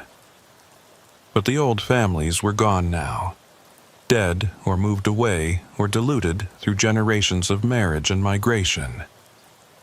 And with them went the memory of the deal, the understanding that some debts never expired, only compounded. Vaughn had tried to maintain it, had thought he could keep the bargain alive by continuing the sacrifices, but you couldn't volunteer someone else. That wasn't how deals worked, not with things like this. The sacrifice had to be willing, had to be given freely. And now, because there was no one left who understood that, the things from behind were taking whatever they wanted. "Sheriff," Toll said quietly, "look at the photograph." Calhoun picked it up and studied it more carefully. 7 people standing in front of the pump house. Sometime in the 1940s, based on their clothes and the photograph's quality. 3 men in work clothes, 2 women in dresses, and 2 children, a boy and a girl, maybe 10 and 12 years old. On the back of the photo, someone had written names: Morrison, Sanderson, Keene, Worthy, Pritchard, Keller, Denton. The last 5 names hit Calhoun like a fist to the gut. Worthy, Pritchard, Keller, Denton. The same names as 4 of the people who disappeared or died over the years. Raymond Keller, Thomas Pritchard, Sarah Denton, Caleb Worthy, who'd hanged himself in 1971. "They're targeting descendants," he said. "The families who made the original deal, they're going after their bloodlines. Why? Because the debt passes down. Because the deal was made by these families. And even if the current generation doesn't know about it, they're still responsible." Calhoun looked up at Toll. "We need to find anyone in the county with these last names. Warn them. Get them out of here before—" The sound cut him off. That familiar humming, starting low and building, coming from everywhere and nowhere. Calhoun spun around, his flashlight beam cutting through the darkness, and saw them emerging from the shadows. Not 3 or 5 this time. Dozens. Maybe hundreds. More than he'd seen even in the church. They filled the compound, standing shoulder to shoulder in perfect silence, surrounding the derrick where Calhoun and Toll stood with the metal box and its revelations. And at the front of the crowd, the large figure from the church, the leader, the speaker. It glided forward until it was maybe 20 feet away, close enough that Calhoun could see the wrongness of its form in detail, the way its limbs bent at joints that shouldn't exist, the way its head sat at an angle that would have broken a human neck. "You understand now," it said, that voice coming from everywhere. "You see what was done, what must be paid." "The families are gone," Calhoun said. "The people who made the deal are dead. Their descendants don't even know about it. Ignorance is not absolution. The debt remains. We will collect. Then take me." The words were out before Calhoun could stop them, but once spoken he knew they were right. Knew they were the only option left. "I'm the sheriff. It's my job to protect this county. Let the others go. Take me instead." "Abner, no," Toll started, but Calhoun cut him off with a look. The figure tilted its head, considering. "You would offer yourself? Freely?" "Yes. Why?" "Because that's what the badge means. Because I'm not going to make the same mistake Vaughn did. Trading other people's lives for my own peace. You want a sacrifice? I'm giving you one. Willing. Voluntary. The way the original deal required." The figure was silent for a long time. The other figures around it remained motionless, waiting. Calhoun could hear his own heartbeat, could feel Toll's hand on his arm, pulling him back, but he didn't move. This was the only way to close the door that Vaughn had opened, to pay the debt that had been accumulating for decades. Finally, the figure spoke. "One life for many. A sheriff for a county. This is acceptable. But know this, Abner Calhoun. You will not die. Death is a mercy we do not grant. You will go into the spaces behind, and there you will remain feeding us, sustaining us, until the debt is fully paid, which will be never. I understand. Abner, don't do this, Toll said, his voice breaking. There has to be another way. There isn't. Calhoun turned to his deputy, saw the fear and grief in his face, and managed something like a smile. You're a good cop, Toll, better than me. You'll make a good sheriff. I don't want to be sheriff. I want you to take the box, take the ledger. Make sure people know what happened here. Make sure they remember. Calhoun handed over his badge, his weapon, his truck keys. And if anyone else goes missing, if this doesn't work, you burn this whole place to the ground. You understand me? Burn it down and salt the earth. Toll took the items with shaking hands. I'll find you. I'll figure out how to bring you back. No, you'll protect this county. That's the job now. Calhoun turned back to the figure. I'm ready. The figure raised one of its two long arms, and the circle of watching entities parted, creating a path. Beyond them, the air began to shimmer and distort, that same heat wave effect Calhoun had seen in the pump house storage room. But this time he could see through it more clearly, could see the space beyond, dark and vast and wrong in ways that made his eyes hurt and his mind recoil. He took a step forward, then another. Behind him, he heard Toll calling his name, but the sound seemed to come from very far away, as if Calhoun was already halfway gone. The shimmer grew closer, larger, until it filled his vision. He could feel it pulling at him now, stronger than before, insistent and undeniable. He took one last look back at Permian 6, at Toll standing alone with the metal box and Calhoun's badge, at the West Texas night sky full of stars. Then he stepped forward into the distortion and let it take him. Deputy Tolliver Greer was promoted to sheriff of Wardell County 3 weeks later, after Abner Calhoun was officially declared missing in the line of duty. The disappearances stopped. Raymond Keller, Patricia Simmons, Thomas Pritchard, and Sarah Denton were never found, but no one else went missing. No more circles appeared on properties. The abandoned sites stayed abandoned. Toll filed a report stating that Sheriff Calhoun had disappeared while investigating the missing persons cases at Permian 6. The state police conducted a perfunctory investigation but found no evidence of foul play. Just another unsolved case in a county full of them. But Toll kept the metal box, kept the ledger, kept Calhoun's badge in his desk drawer where he could see it every day. And once a month, on nights when the wind came from the west and the air felt thin, he drove out to Permian 6. He never went inside the pump house, never crossed the collapsed fence. He just parked on the rise where Calhoun had parked that first night, and he sat in his truck with the engine running, and he watched. Sometimes, in the hour before dawn, he thought he saw movement down there. A tall figure standing near the derrick. Or maybe two figures, one tall and wrong, one human-shaped but somehow diminished. And sometimes, when the wind was right, he thought he heard a voice calling from very far away, saying words he couldn't quite make out. But he never went down to investigate, never tried to break the circle that had been drawn in Calhoun's blood, the final seal on the deal that had bought Wardell County its peace. Because he understood what Calhoun had understood, that some debts could only be paid one way and some doors could only be locked from the inside. On October 17th of each year, Toll drove out to Permian 6 and left something at the base of the rise. Calhoun's favorite brand of coffee, a bottle of good bourbon, once a photograph of the department, all of them smiling at some forgotten barbecue. Small offerings, small remembrances, and every year, by morning, the offerings were gone.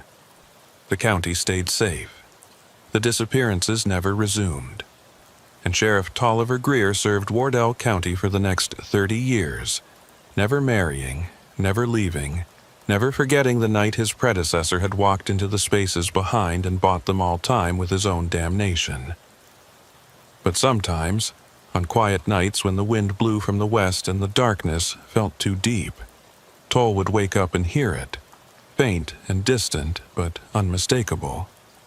The sound of a radio crackling to life. A voice calling through static. "Unit 7, do you copy? Unit 7, please respond." And he would lie there in the dark, clutching Calhoun's badge, and whisper the only answer he could give. "I copy, Sheriff. I copy. God help me. I still copy."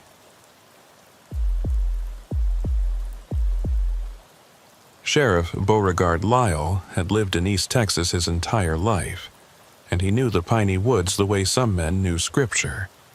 He knew how the light changed when you drove deep enough into the forest, how it went from yellow to green to something darker that didn't have a name.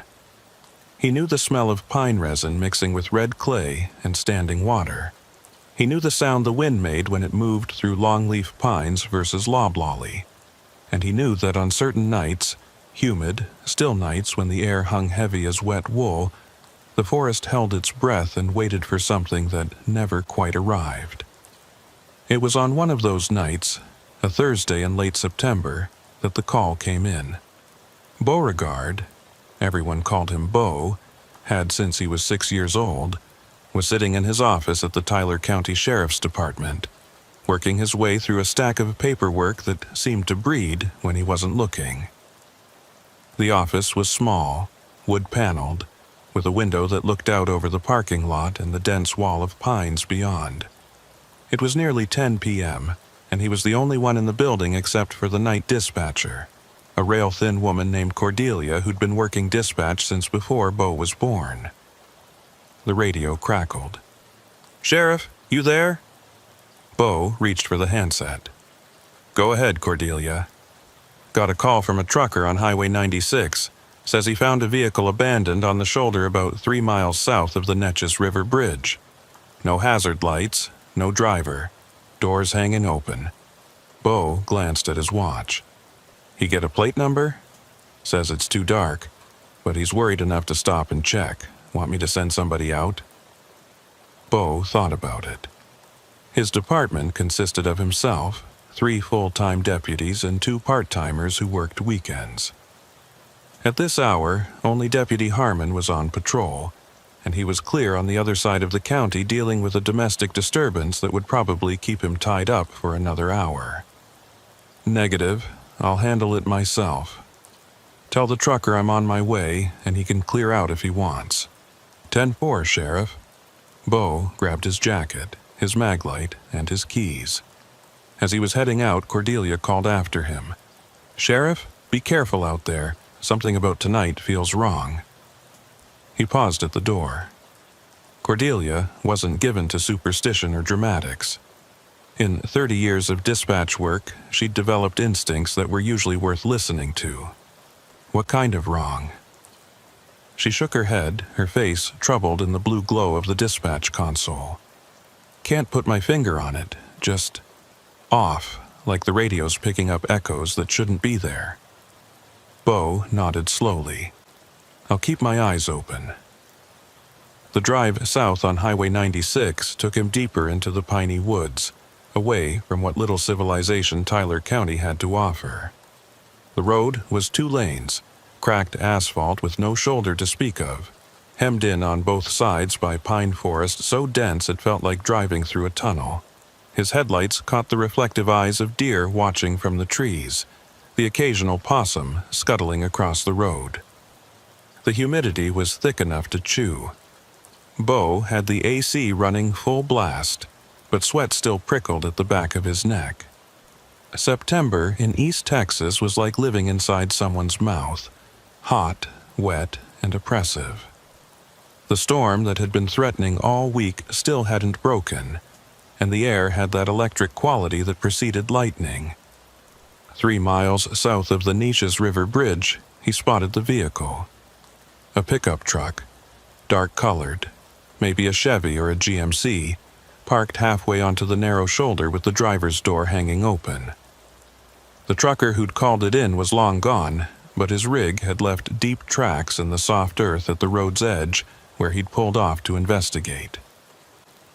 Bo activated his light bar and pulled up behind the abandoned truck, leaving about 20 feet between vehicles. He radioed his position to Cordelia, then grabbed his flashlight and climbed out. The night wrapped around him like a wet blanket. The forest was loud with insect noise, cicadas and tree frogs creating a wall of sound that was almost painful in its intensity. But underneath that noise was something else, a stillness, an absence. Like the forest was performing for him, putting on a show of normalcy while something deeper held perfectly still. Bo approached the truck carefully, one hand on his weapon. Tyler County Sheriff's Department. Anyone in the vehicle? No response. He swept his flashlight beam across the truck's interior. The seats were empty. Keys, still in the ignition, turned to the off position. The dome light was on, casting a weak yellow glow. On the passenger seat sat a thermos, a road atlas, and what looked like a church bulletin folded in half. Bo tried the driver's door, unlocked. He leaned in to get a better look, and that's when he smelled it. Pine resin, strong enough to make his eyes water. Not the normal forest smell you got living in the piney woods, but concentrated, almost chemical. Like someone had spilled a gallon of turpentine in the cab. He pulled back and examined the seat. There, on the worn fabric, were what looked like dark stains, sticky to the touch.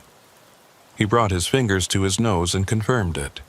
Pine resin, thick and fresh, like it had been dripping from the ceiling. But the truck's ceiling was dry, no leaks, no damage, nothing that would explain the resin. Bo stood up and scanned the area with his flashlight. The shoulder was narrow here, barely wide enough for a vehicle to park without hanging into the road. Beyond the shoulder was a shallow ditch, and beyond that, the forest began. A solid wall of pine trunks disappearing into darkness. He was about to call in his findings when his flashlight beam caught something at the forest edge. Footprints. Bootprints, pressed deep into the soft earth at the base of the ditch, leading into the trees. Bo hesitated. Protocol said to wait for backup when investigating a potentially dangerous situation. But backup was 40 minutes away at best, and whoever had left this truck might be injured, lost, or in trouble. He couldn't just stand here and wait while someone might be dying 50 yards into the woods. He keyed his radio. "Cordelia, I've got an abandoned vehicle with possible signs of distress. I'm going to follow some tracks into the woods, see if I can locate the driver. Mark my position and stand by." "Copy that, Sheriff. Want me to send Deputy Harmon your way?" "Affirmative. But tell him to take his time. Probably just someone who went to take a leak and got turned around." He didn't believe that, and from the tone of Cordelia's acknowledgement, neither did she. Bo crossed the ditch and entered the forest. The temperature dropped immediately, maybe 10 degrees, as if the trees were holding on to cooler air from hours ago. The insect noise that had been so loud on the road cut off abruptly, replaced by the kind of silence that made your ears ring. The boot prints were easy to follow. They led in a more or less straight line, heading northeast, away from the road. Whoever had made them had been in a hurry. The prints were deep, spaced far apart, like someone running. Every 10 yards or so, Bo found more pine resin, this time on the ground. Droplets of it, sticky and amber-colored in his flashlight beam, marking a trail deeper into the woods. He'd been following the tracks for maybe 5 minutes when he realized the trees were wrong. Not wrong in an obvious way, not dead or diseased or out of place, just arranged differently than they should be. The spacing was too regular, like someone had planted them in rows. And the trunks were all roughly the same diameter, all roughly the same height. But these were old-growth pines, had to be at least 80 years old based on their size. Old growth didn't come in uniform rows. It grew wild, chaotic, fighting for light and space.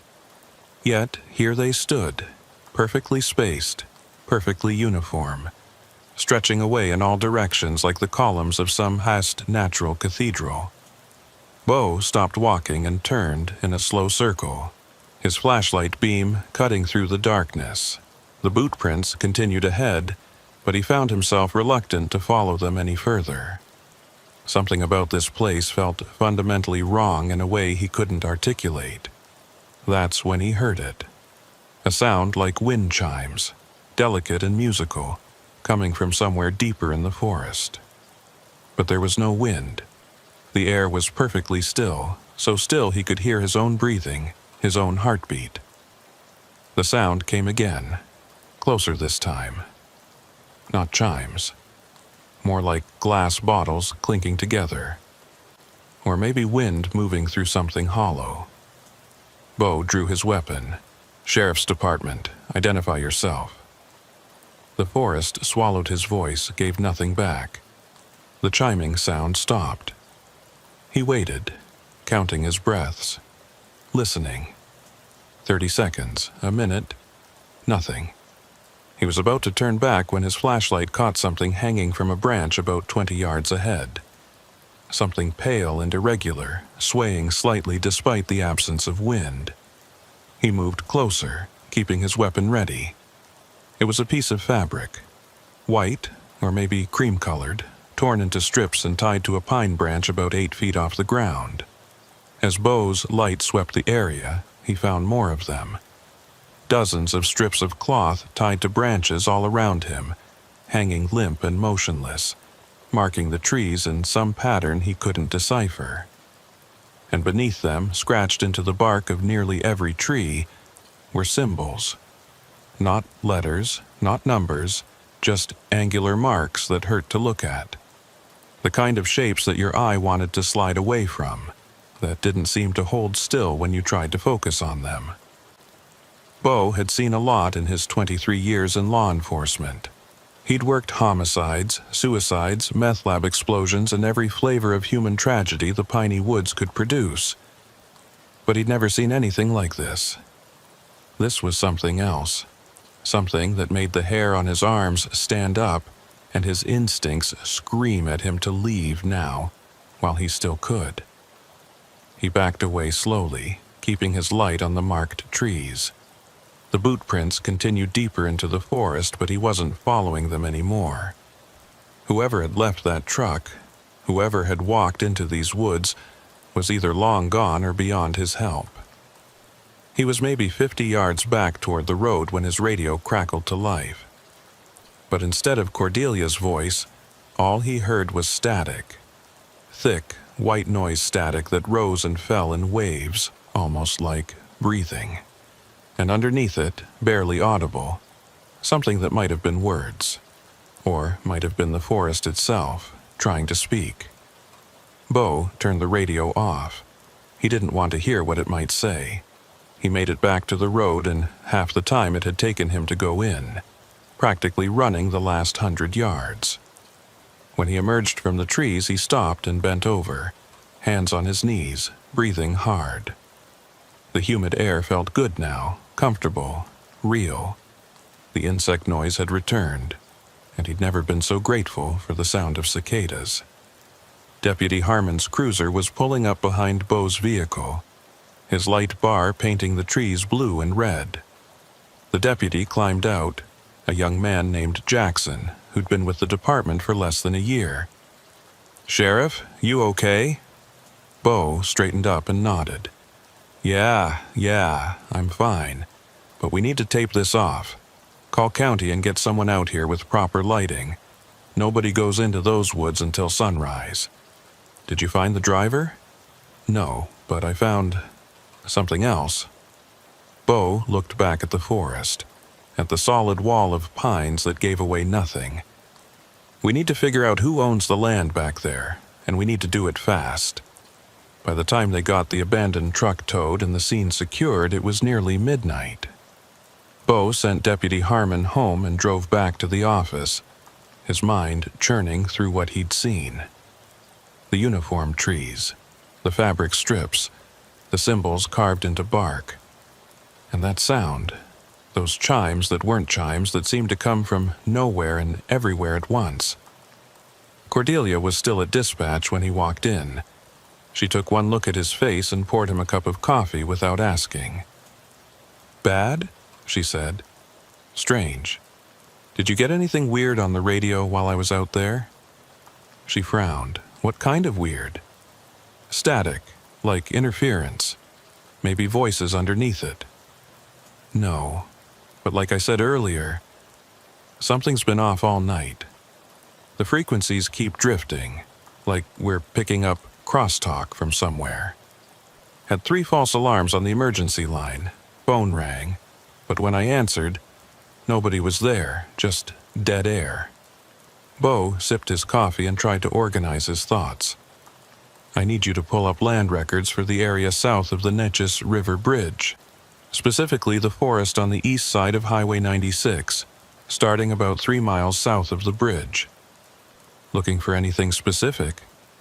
"Ownership, any complaints, any incidents, any reports of unusual activity in that area over the last, let's say, 20 years. Cordelia raised an eyebrow but didn't question him. She turned to her computer and started typing. While she worked, Bo walked to his office and pulled the church bulletin he'd found in the abandoned truck. He'd bagged it as evidence, though he wasn't sure evidence of what. It was from a church called Pine Hollow Community Fellowship, dated 2 Sundays ago. The cover showed a simple line drawing of a church building surrounded by pine trees. Inside was the usual church bulletin stuff, announcements about potlucks and Bible studies, a list of prayer requests, a note about upcoming revivals. But at the bottom of the last page, someone had handwritten a note in pencil. "They're in the trees. Don't go back. Don't listen when they call." Bo read it twice, then set it aside and rubbed his eyes. He was exhausted, running on too little sleep and too much coffee, and he needed to be careful not to read more into things than was actually there. The note could mean anything. Could be a joke, a reference to something he didn't understand, a message between friends that had nothing to do with abandoned trucks or marked trees. But he didn't think so. "Sheriff?" Cordelia called from the dispatch room. "I've got something." He walked back and looked over her shoulder at the computer screen. She'd pulled up a property map showing the area he'd described. Most of it was marked as private land, owned by a timber company that had gone bankrupt in the early 2000s. But there was one parcel, maybe 100 acres, that was listed differently. "What's that?" Bo asked, pointing at the highlighted section. "It's listed as restricted access, private estate, owned by someone named Juniper Kincaid. Has been since 1983. "Kincaid, that name ring any bells?" Cordelia shook her head. "Not for me. But look at this." She pulled up a different screen, this one showing complaint records. In the last 15 years, there have been 7 trespass complaints filed against various individuals, all for that property. And in every case, the complaint was filed by someone acting on behalf of Juniper Kincaid, but there's no record of law enforcement ever making contact with Kincaid directly. Who filed the complaints? Different people each time, lawyers mostly. But get this, every complaint mentions hearing sounds on the property, specifically bell-like tones or musical chiming. 3 of the 7 reports mention finding cloth tied to trees. The coffee in Bo's stomach suddenly felt like acid. What happened to the trespassers? No charges filed in any case, just warnings issued. Most of them were hunters or hikers who claimed they didn't know they were on private property. Cordelia looked up at him. "You think this Kincaid person has something to do with the abandoned truck?" "I think I need to talk to Juniper Kincaid, and I think I need to do it tomorrow morning. I can try to find contact information, Don't bother. If she's that hard to reach, I'll go see her in person. Bo finished his coffee and set the cup down. One more thing. Can you pull the records on Pine Hollow Community Fellowship? I want to know if there's any connection between that church and the Kincaid property. Cordelia turned back to her computer. Give me 10 minutes. While she searched, Bo went back to his office and tried to sketch out what he knew. Abandoned truck with keys in the ignition and pine resin on the seats. Boot prints leading into forest. Marked trees in an unnaturally uniform grid. Strips of cloth hanging from branches. And somewhere in all of it, a reclusive landowner named Juniper Kincaid, who'd spent decades keeping people out of her property. He was missing something. Some connection that would make all of this make sense. But his brain was too tired to see it, and the more he tried to force the pieces together, the more they seemed to slip away. Sheriff? Cordelia appeared in his doorway. Pine Hollow Community Fellowship shut down in 2008. Building was sold to a development company, later demolished. But before it closed, there were several complaints filed by neighbors about noise disturbances. What kind of noise? Late-night services, loud singing. And this is interesting. One complaint specifically mentions bell-like sounds coming from the church property at all hours. There it was. The connection. Not complete, not enough to understand what was really happening, but enough to know that whatever he'd stumbled into tonight was bigger than an abandoned truck and some weird markings in the woods. Where was the church located? Bo asked. Cordelia checked her notes. About 2 miles from the Kincaid property line, right on the edge of the forest. Bo stood up and grabbed his jacket. I'm going home to get a few hours of sleep. First thing in the morning, you and I are going to pay a visit to Juniper Kincaid. And then we're going to figure out what the hell is happening in those woods. Bo lived alone in a small house on the north edge of town, close enough to the department that he could walk to work if he wanted to. His wife had left him 8 years ago, tired of the long hours and the weight he brought home with him, and his daughter was away at college in Austin. The house felt empty most days. But tonight he was grateful for the solitude. He poured himself 2 fingers of bourbon, sat in his recliner, and tried to process what he'd seen. But every time he closed his eyes, he saw those marked trees stretching away in perfect rows, and heard that sound like chimes or bells or something else entirely. His phone rang at 1:30 a.m. He grabbed it without checking the caller ID, assuming it was Cordelia with an emergency. Sheriff Lyle. Static, thick and heavy with something moving underneath it. Not quite words, not quite music, just sound. Organized sound like it meant something. Hello? Bo said. Who is this? The static cut off abruptly, replaced by silence. Then, very faintly, he heard it. That chiming sound coming through his phone. Coming from somewhere in the forest or somewhere else entirely. And underneath the chimes, barely audible, a voice. Male. Middle-aged. Speaking words that Bo's brain refused to process, that slid away from comprehension like water off glass. He hung up and turned the phone off. His hands were shaking. Outside, the storm that had been threatening all week finally broke. Thunder rolled across East Texas, and rain began to hammer against the windows.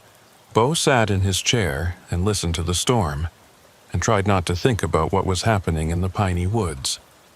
Tried not to think about marked trees and abandoned churches, and sounds that came through phones from places that didn't exist. But he couldn't stop thinking about that voice.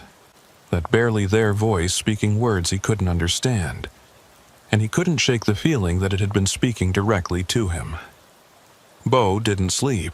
He tried, but every time he closed his eyes he saw those marked trees stretching away into darkness, heard that chiming sound that wasn't quite music and wasn't quite anything else.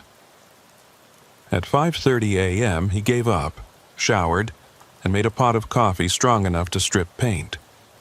By 6 o'clock, he was back at the office, going through old records that Cordelia had pulled before she'd gone home. The files on Juniper Kincaid were sparse. A name on property deeds, signatures on trespass complaints filed by attorneys, tax records showing the land had been in her family since the 1890s. But there were no photographs, no physical descriptions, no indication of who Juniper Kincaid actually was beyond a name on legal documents. The last known address listed was a rural route number that corresponded to a road Bo knew well, Old Jasper Highway, a narrow two-lane that wound through the deepest part of the piney woods. He'd driven it maybe a dozen times over the years, always during the day, always with the uncomfortable feeling that the forest was watching him pass through. Cordelia arrived at 7, looking tired but determined. She'd brought donuts and fresh coffee, both of which Bo accepted gratefully. "I did some more digging last night after I got home," she said, spreading files across the dispatch console. "Couldn't sleep. Kept thinking about those sounds you described. Find anything?" "Maybe. There's a game warden named Ransom Keating who patrols this sector. Been doing it for about 15 years. I called him this morning, asked if he knew anything about the Kincaid property. He got real quiet, then told me he'd meet us there at 9 if we wanted to talk." Bo raised an eyebrow. "He say why he got quiet?" "No, but the way he said it made me think he's seen something out there. Something that bothered him enough that he doesn't like talking about it." That was good enough for Bo. If a man who spent his days alone in the deep woods got bothered by something, it was worth paying attention to. "All right, we'll meet him at the Kincaid property gate. You know where that is?" "About 8 miles down Old Jasper Highway. There's a cattle guard and a rusted chain across a dirt road. Hard to miss if you're looking for it." "Good. We leave at 8:30. Old Jasper Highway looked different in morning light, but not better. The storm had broken sometime before dawn, leaving everything wet and dripping. Mist rose from the asphalt in lazy spirals, and the trees on both sides of the road were so thick with moisture they looked almost black. The smell of pine and wet earth was overwhelming, almost narcotic. Bo drove his personal truck, a 10-year-old Ford F-250, with Cordelia in the passenger seat. They'd gone maybe 5 miles when she spoke up. "Sheriff, you ever hear stories about this part of the woods? Old stories, I mean, the kind folks don't like to talk about." "Like what?" "My grandmother used to tell me that the piney woods used to be different. Back before the timber companies came through and clear-cut everything. She said there were places in the old forest where sounds didn't work right, where you could hear things that were happening miles away, or things that hadn't happened yet. Said the trees carried sounds through their roots, like the whole forest was one big ear listening to everything." Bo glanced at her. "You believe that?" "I didn't. But after last night..." She trailed off, looking out at the endless walls of pine. "I don't know what I believe anymore." They found the gate exactly where Cordelia had described it. A cattle guard spanned the road, and beyond it a rusted chain was strung between 2 posts with a faded "No Trespassing, Private Property" sign hanging from the center. The dirt road beyond the chain disappeared into the forest after maybe 50 yards, swallowed by the trees. A green pickup truck with Texas Parks and Wildlife markings was already parked on the shoulder. Leaning against it was a man in his 50s, lean and weathered, with the kind of tan that came from spending every day outside. He wore the standard game warden uniform: khaki shirt, green pants, boots caked with mud. Bo pulled up behind the truck and climbed out. The game warden pushed off from his vehicle and walked over, extending a hand. "Sheriff Lyle, Ransom Keating, thanks for meeting me." They shook hands. Keating had a grip like a vice and eyes that didn't miss much. He nodded at Cordelia. "Ma'am, appreciate the call this morning. Been meaning to talk to someone about this property for a while now.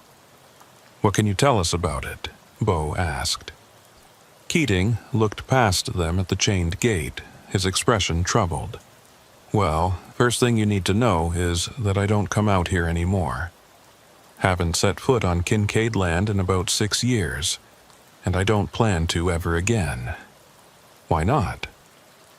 "Because the last time I did, I saw something that made me question whether I was losing my mind. And because 2 weeks after that, I found something that made me think maybe I wasn't." Bo waited, letting the silence draw the story out.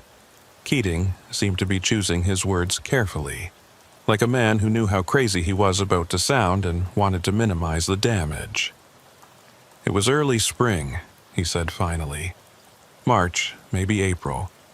I got a call about illegal hunting on this property. Someone had heard gunshots coming from deep in the woods. I came out here, climbed over that chain, and followed a logging road about 2 miles in." He paused. "You been on this property yet, Sheriff?" "Just the edge of it, last night." "Then you probably noticed the trees are different once you get past the property line. All the same species, all the same height, all planted in rows like some kind of grid. It's not natural. Been that way for as long as anyone can remember, but nobody knows who planted them or why." "You find the hunters?" Cordelia asked. "No, but I found something else. About 3 miles in, there's a clearing, maybe 100 yards across, perfectly circular. And in the center of that clearing is an old structure. Concrete foundation, metal framework. Looks like it might have been a radio tower or antenna of some kind. Most of it's rusted and fallen down, but you can still see what it used to be." Bo felt something cold settle in his chest. "A radio tower?" "Yeah, and get this. When I got close to it, my radio started going haywire. Static, voices, sounds that didn't make any sense. I thought maybe it was some kind of electrical interference, maybe the structure was still live somehow, but when I checked my equipment later, everything tested fine." "What kind of sounds?" Bo asked quietly. Keating met his eyes. "Chimes, bell-like tones, and underneath them something that might have been speech but in a language I didn't recognize. It was coming through my radio, but also not. Like it was coming from everywhere at once, from the trees themselves." Cordelia shifted uncomfortably. "What did you do?" "I left. Got the hell out of there and didn't look back. Made a note in my log about the structure being a potential hazard, but I didn't mention the sounds. Didn't want people thinking I'd cracked." He pulled a folded piece of paper from his pocket and handed it to Bo. 2 weeks later, I was doing a routine patrol on state land about 5 miles from here when I found this nailed to a tree." Bo unfolded the paper. It was a flyer, printed on cheap white stock, the kind you'd make on a home computer. At the top, in bold letters, Pine Hollow Community Fellowship, Final Service and Testimony. Below that, a date from 2008. And below that, a paragraph of text. "The frequency has been opened. What was bound has been loosened. We have heard the voices from the hollow places, and they have heard us. This is not salvation. This is not grace. This is the culmination of a bargain made long ago by those who should have known better. We close these doors knowing they cannot stay closed. We offer this testimony as warning. Do not seek the sounds in the trees. Do not answer when they call. The Kincaid line holds the key, and the key must never turn." The flyer was signed by someone named Pastor Virgil Lancaster, with a date of April 15, 2008, 3 days before the church had officially closed. Bo read it twice, then handed it to Cordelia. "You show this to anyone else?" "No. Didn't know what to make of it. Figured it was religious paranoia, someone who'd gotten a little too deep into end times theology." Keating shook his head. "But after what I experienced out there, I'm not so sure. What do you know about Juniper Kincaid?" Bo asked. Not much. She's old. Gotta be in her 80s at least. Lives alone somewhere on the property, but I've never seen her in person. Few times I've tried to make contact to discuss trespass issues. I got turned away by someone who claimed to be helping her manage the land. Big fellow, didn't talk much, made it clear I wasn't welcome. You remember his name? Keating thought about it. Started with a D, I think. Dalton, Durwood, something like that. Bo looked past the game warden at the chained gate, at the dirt road disappearing into the uniform pines. He thought about the abandoned truck, about the boot prints leading into the forest, about the marked trees and the strips of cloth hanging from branches. And he thought about that voice on his phone last night, speaking words he couldn't understand. I'm going in, he said. This morning, I've got an abandoned vehicle situation that led me onto this property last night, and I need to follow up. But I'd appreciate anything else you can tell me before I do. Keating pulled a folded map from his truck and spread it across the hood. Here's what I know. The main house is about 4 miles in, right here. He pointed to a spot marked with an X. The old radio tower structure's here about 3 miles in, southwest of the house. And there are at least a dozen smaller structures scattered across the property. Old hunting cabins, storage sheds, what might be a chapel or meeting house of some kind. Chapel? Small building with a cross on top. I spotted it from a distance once, didn't get close, but it looked like it was being maintained. Fresh paint, roof in good shape. Someone's taking care of it. Bo studied the map, committing the layout to memory. Anything else I should know? Yeah? Don't go in after dark. And if you hear those sounds, those chimes, turn around and leave immediately. Don't try to follow them. Don't try to figure out where they're coming from. Keating's voice was serious, almost pleading. And Sheriff, if you find whoever left that truck and they're still alive, ask them what they heard. Because I guarantee they heard something. Bo and Cordelia stood at the gate after Keating had driven away, both of them looking at the dirt road that led into Kincaid property. The morning was heating up, humidity rising as the sun burned through the mist. The forest was alive with sound now. Birds calling, insects humming, the distant rustle of small animals in the undergrowth. Normal sounds. Daytime sounds. You don't have to come with me, Bo said. This is probably a bad idea, and I'm not going to order you to do something this stupid. Cordelia gave him a flat look. I've been with this department for 30 years, Sheriff. I've seen you do plenty of stupid things, and I've never let you do them alone. Not starting now. Bo almost smiled. All right then. But we keep the radios on, we stay in sight of each other at all times, and if anything feels wrong, anything at all, we're out. Understood? Understood. They stepped over the chain and started up the dirt road. Within 50 yards, the world changed. The temperature dropped, the same way it had last night. The sounds of the forest faded. Not cut off, but gradually diminishing, like someone was slowly turning down the volume. And the light changed, filtering green through the uniform pines, giving everything a subaquatic quality. The trees stood in their perfect rows on both sides of the road, trunks straight and unbranched for the first 30 feet, creating corridors that stretched away in geometric precision. Every 100 yards or so, Bo spotted one of the cloth strips Keating had mentioned, tied to branches at eye level, fluttering slightly in a breeze he couldn't feel. They'd been walking for maybe 20 minutes when Cordelia stopped. Sheriff, look at this. She was standing at the base of one of the pines, pointing at the trunk. Carved into the bark, about chest height, were those same angular symbols Bo had seen last night. But these were older, the cuts deep and weathered, the wood around them darkened with age. How old do you think these are? Cordelia asked. Bo ran his fingers over the carved lines.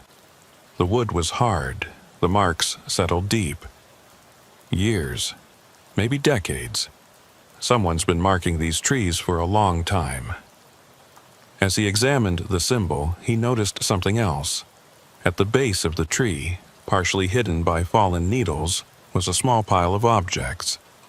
He crouched down and brushed the needles away, revealing what looked like offerings: a pocket knife, a compass, a small Bible, a handful of coins, and a photograph in a plastic sleeve. The photograph showed a family, mother, father, 2 children, standing in front of a church. The church from the flyer, Pine Hollow Community Fellowship. Bo picked up the photograph and turned it over. On the back, written in faded ink, "The Harding Family, Easter 2007. Before we knew." Before they knew what? Cordelia whispered. Bo didn't answer. He was looking at the other objects scattered around the base of the tree, all of them personal items. All of them left here deliberately. Not trash. Offerings. Or maybe sacrifices. Things given up to appease something that lived in these woods. They continued up the road, finding more marked trees, more small collections of objects at their bases. And the farther they went, the more Bo felt like they were being watched. Not by people. He would have spotted people. This was something else. A sense of attention from the forest itself, like the trees were aware of their passage and were waiting to see what they would do. After about 45 minutes, the road opened into a clearing. And in the center of the clearing, exactly as Keating had described, stood the remains of the radio tower. It was bigger than Bo had expected. The concrete foundation was maybe 20 feet square, cracked and overgrown with vines. Rising from it were the twisted remains of a metal framework, rusted red-orange, that had once supported some kind of antenna array. Most of the structure had collapsed, but enough remained to suggest it had been substantial, maybe 60 feet tall when intact. Scattered around the foundation were the remnants of other equipment. Metal cabinets with their doors hanging open. Empty now, but showing signs of having once held electronics. Thick cables snaking across the ground, their insulation long since rotted away. What might have been a small generator housing, empty except for oil stains on the concrete pad. What was this place? Cordelia asked. Bo approached the foundation carefully, watching where he stepped. Some kind of transmission station, government maybe or military. Built during the Cold War, probably. They put radio installations all over East Texas back then. Listening posts, relay stations, communications hubs. Why here, in the middle of nowhere? Because here is perfect. Isolated, surrounded by trees that could hide the antennas from ground level, but still high enough to get good radio propagation. He stopped at the edge of the foundation and looked up at the skeletal remains of the tower. What I don't understand is why someone would build all of this and then just abandon it. He was about to step onto the foundation when Cordelia grabbed his arm. "Sheriff, listen." Bo went still. For a moment he heard nothing but the wind in the pines. Then, faintly, he heard it. That sound, those chimes.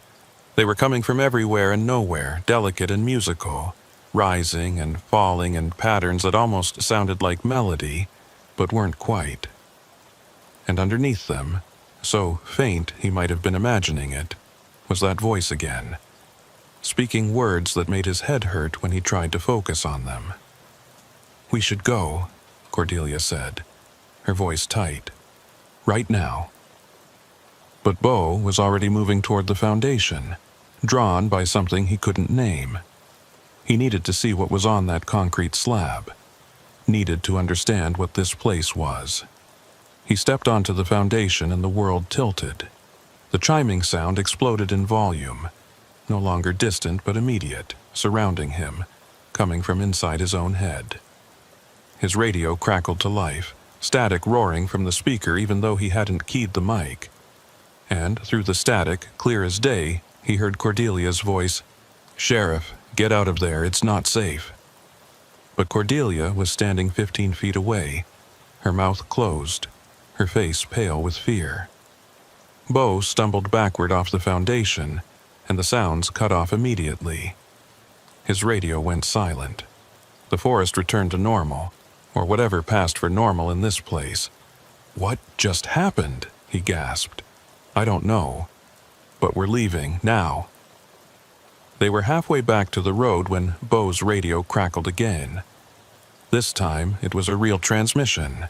Cordelia's voice, but not the Cordelia standing next to him.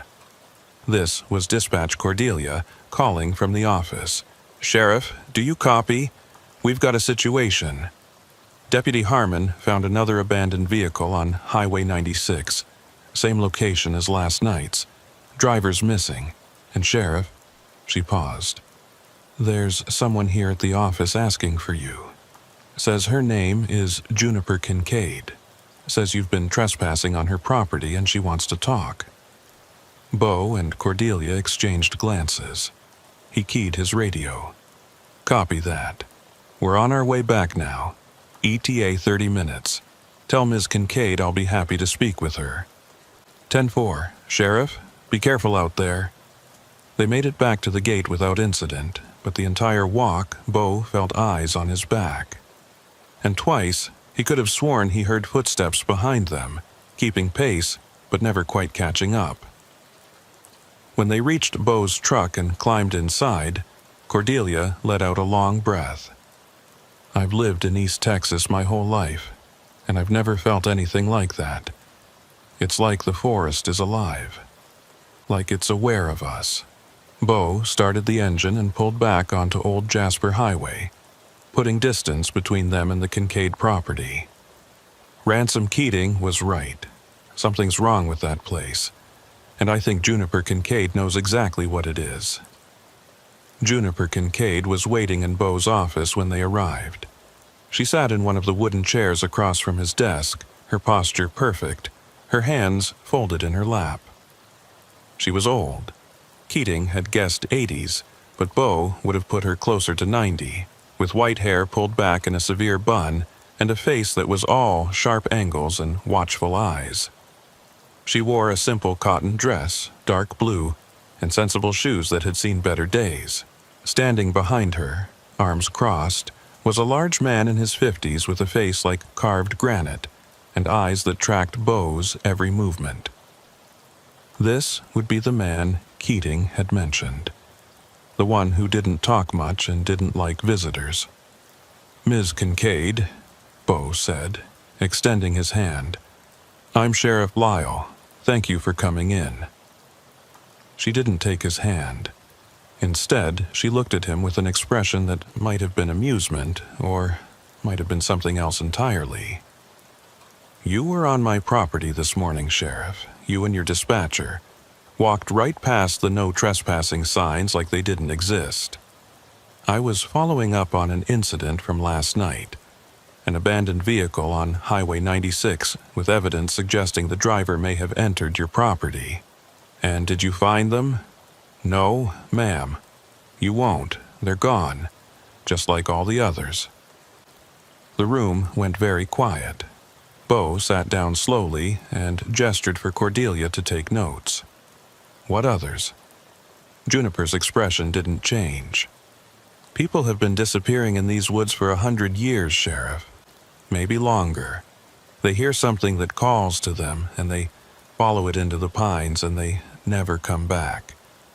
Your driver is just the latest in a long line. What is it they hear? The frequency, the resonance, the sound of something that shouldn't be but is anyway, because people made it possible." She leaned forward slightly. "Tell me, Sheriff, when you were on my property this morning, did you go near the old tower site?" Bo nodded slowly.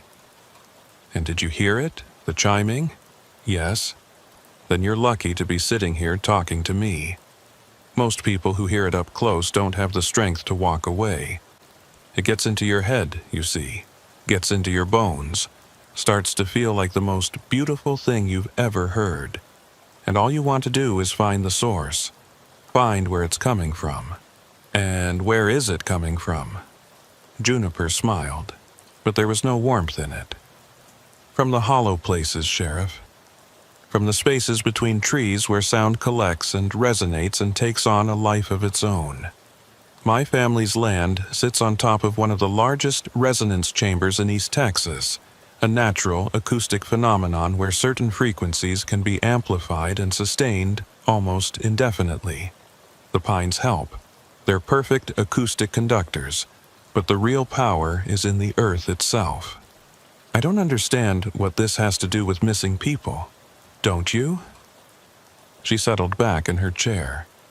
In 1947, the government built that radio tower on my family's land. Said they needed it for communications, for national security. My grandfather let them do it because he was patriotic and because they paid well. But what they really built was an experiment. They wanted to see if they could use the natural acoustics of the site to broadcast at frequencies that human beings shouldn't be able to hear.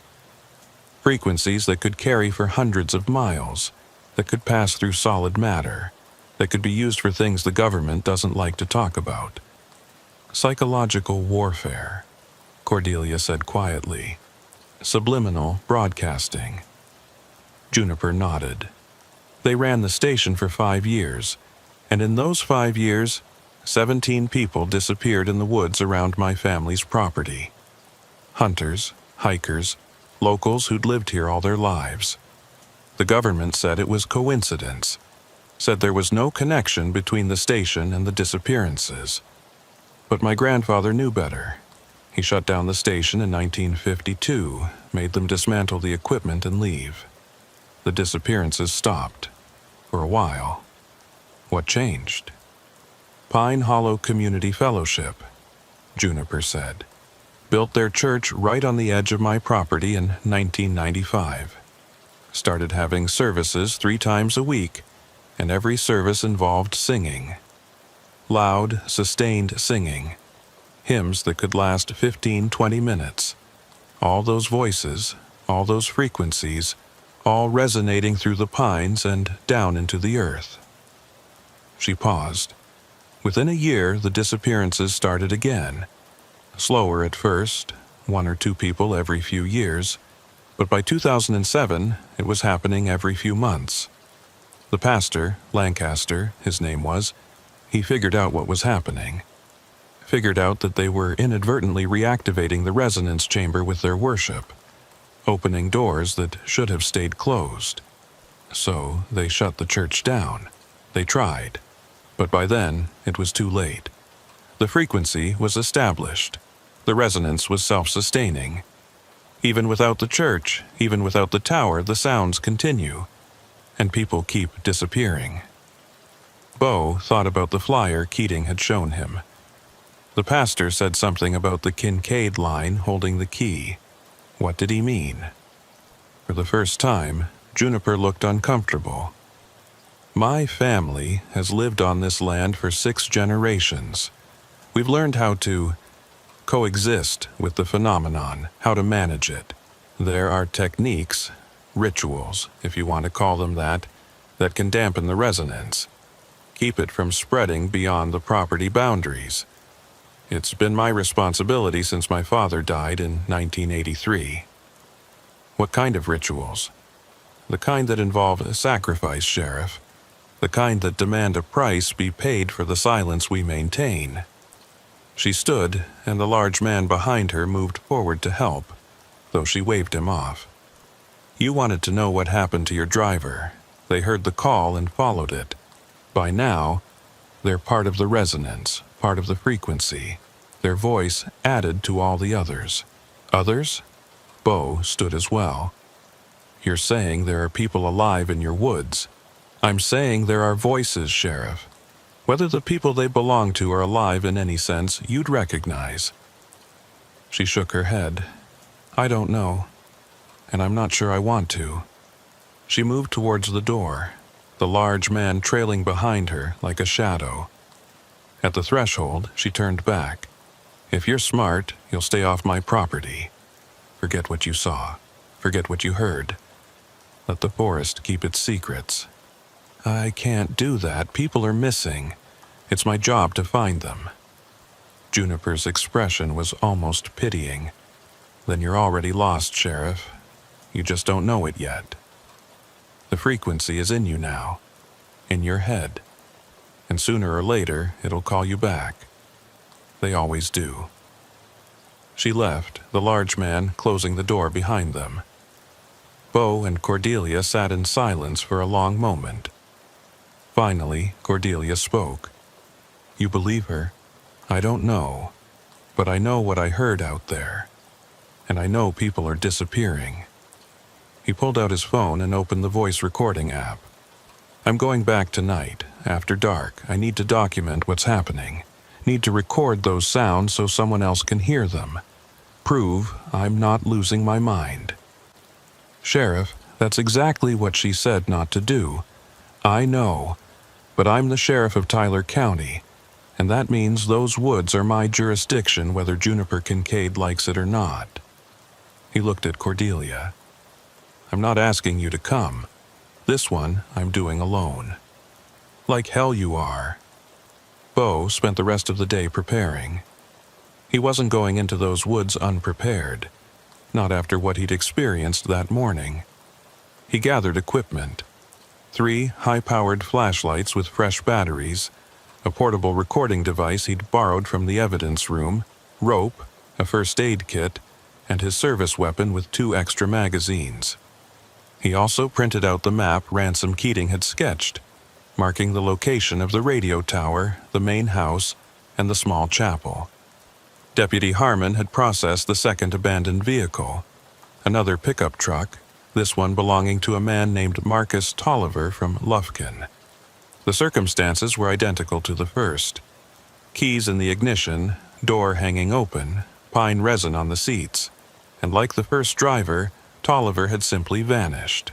His boot prints led into the forest and disappeared. By 6 p.m., Bo had made his decision. He would wait until full dark, then drive out to the Kincaid property and make his way to the radio tower on foot. If the sounds were louder at night, as he suspected they would be, he'd have a better chance of recording them. And if he could get clear audio evidence of what was happening out there, he could bring in state resources, maybe even federal help if this really was tied to an old government installation. Cordelia tried one more time to talk him out of it. Sheriff, what Juniper Kincaid said about the frequency being in your head now, what if she's right? What if going back there is exactly what it wants you to do? Then I'll be careful. But I can't just sit here knowing there are people missing in those woods. Even if... He trailed off. Even if they're already dead? Even if there's something worse than dead? Yeah. She was quiet for a moment. I'm coming with you. Cordelia, don't. I've made up my mind. You're not going alone, and that's final. Bo looked at her and saw the determination in her face. He knew that expression. It was the same one she'd worn 30 years ago when she'd refused to let the old sheriff dismiss a domestic violence call as just a family matter. Cordelia didn't back down when she thought something was wrong, and she wasn't backing down now. All right, he said. But we do this my way. We stay together. We don't split up for any reason, and the second something feels wrong, we're out. No heroics, no investigating strange sounds. We record what we can, and we leave. Agreed? Agreed. They left at 9 p.m., when full darkness had settled over East Texas. The humidity was crushing, the air so thick with moisture it was like breathing through a wet towel. Storm clouds were building again in the west, and distant lightning flickered on the horizon. The forecast called for severe weather overnight, but Bo hoped they'd be done long before it arrived. The drive to Old Jasper Highway was uneventful, but the closer they got to the Kincaid property, the more Bo felt that familiar wrongness settling over him. It was like the air pressure was changing, building toward something. His ears kept wanting to pop, and he had the constant sensation of being on the verge of hearing something just outside his range of perception. "You feel that?" Cordelia asked as they pulled up to the gate. "Yeah, like something's waiting." They parked off the road and gathered their equipment. Bo had brought a bolt cutter to deal with the chain across the gate, but when they approached, they found the chain lying on the ground, cut clean through. Fresh cut, too. The metal was bright and uncorroded. "Someone beat us here," Cordelia said quietly. Bo drew his weapon and swept his flashlight beam up the dirt road. Nothing moved in the darkness, but he could feel eyes on them. That sense of being watched that had followed them all morning was back, stronger now, more focused. "Stay close," he whispered, and started up the road. The forest at night was a different place entirely. The uniform pines that had seemed merely eerie in daylight now looked actively hostile, their straight trunks creating corridors of absolute darkness between the narrow cones of their flashlight beams. The sounds were different, too.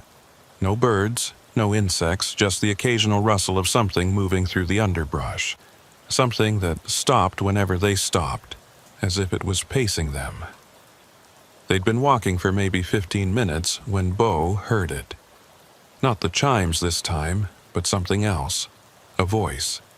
Human, coming from somewhere ahead of them on the road. "Help me. Please, someone help me." It was male, middle-aged, filled with fear and exhaustion.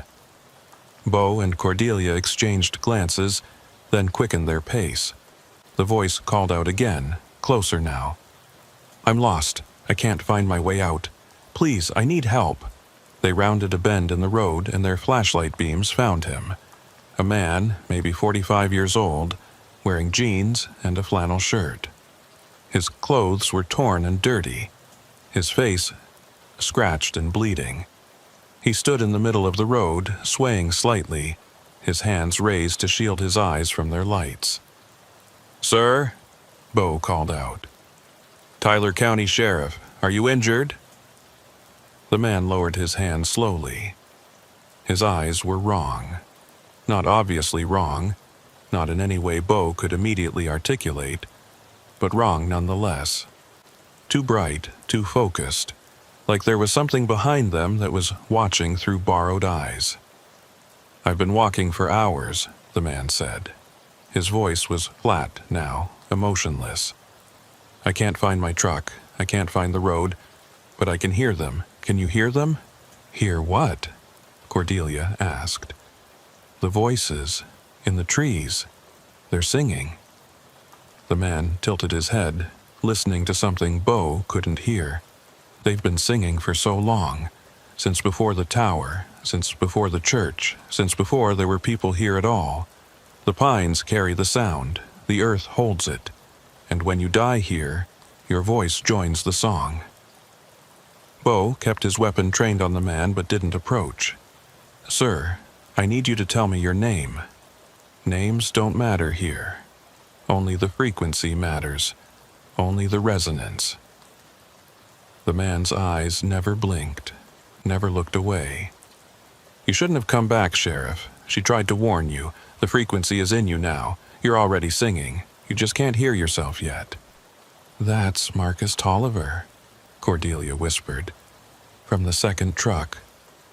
Bo saw it now. The resemblance to the driver's license photo they'd pulled from DMV records. But this man looked like he'd aged years in the span of hours. His hair was grayer, his face more lined, and those eyes. "Mr. Tolliver, I need you to come with us. We're going to get you medical attention. There's no leaving, don't you understand? Once you hear it, really hear it, there's no leaving.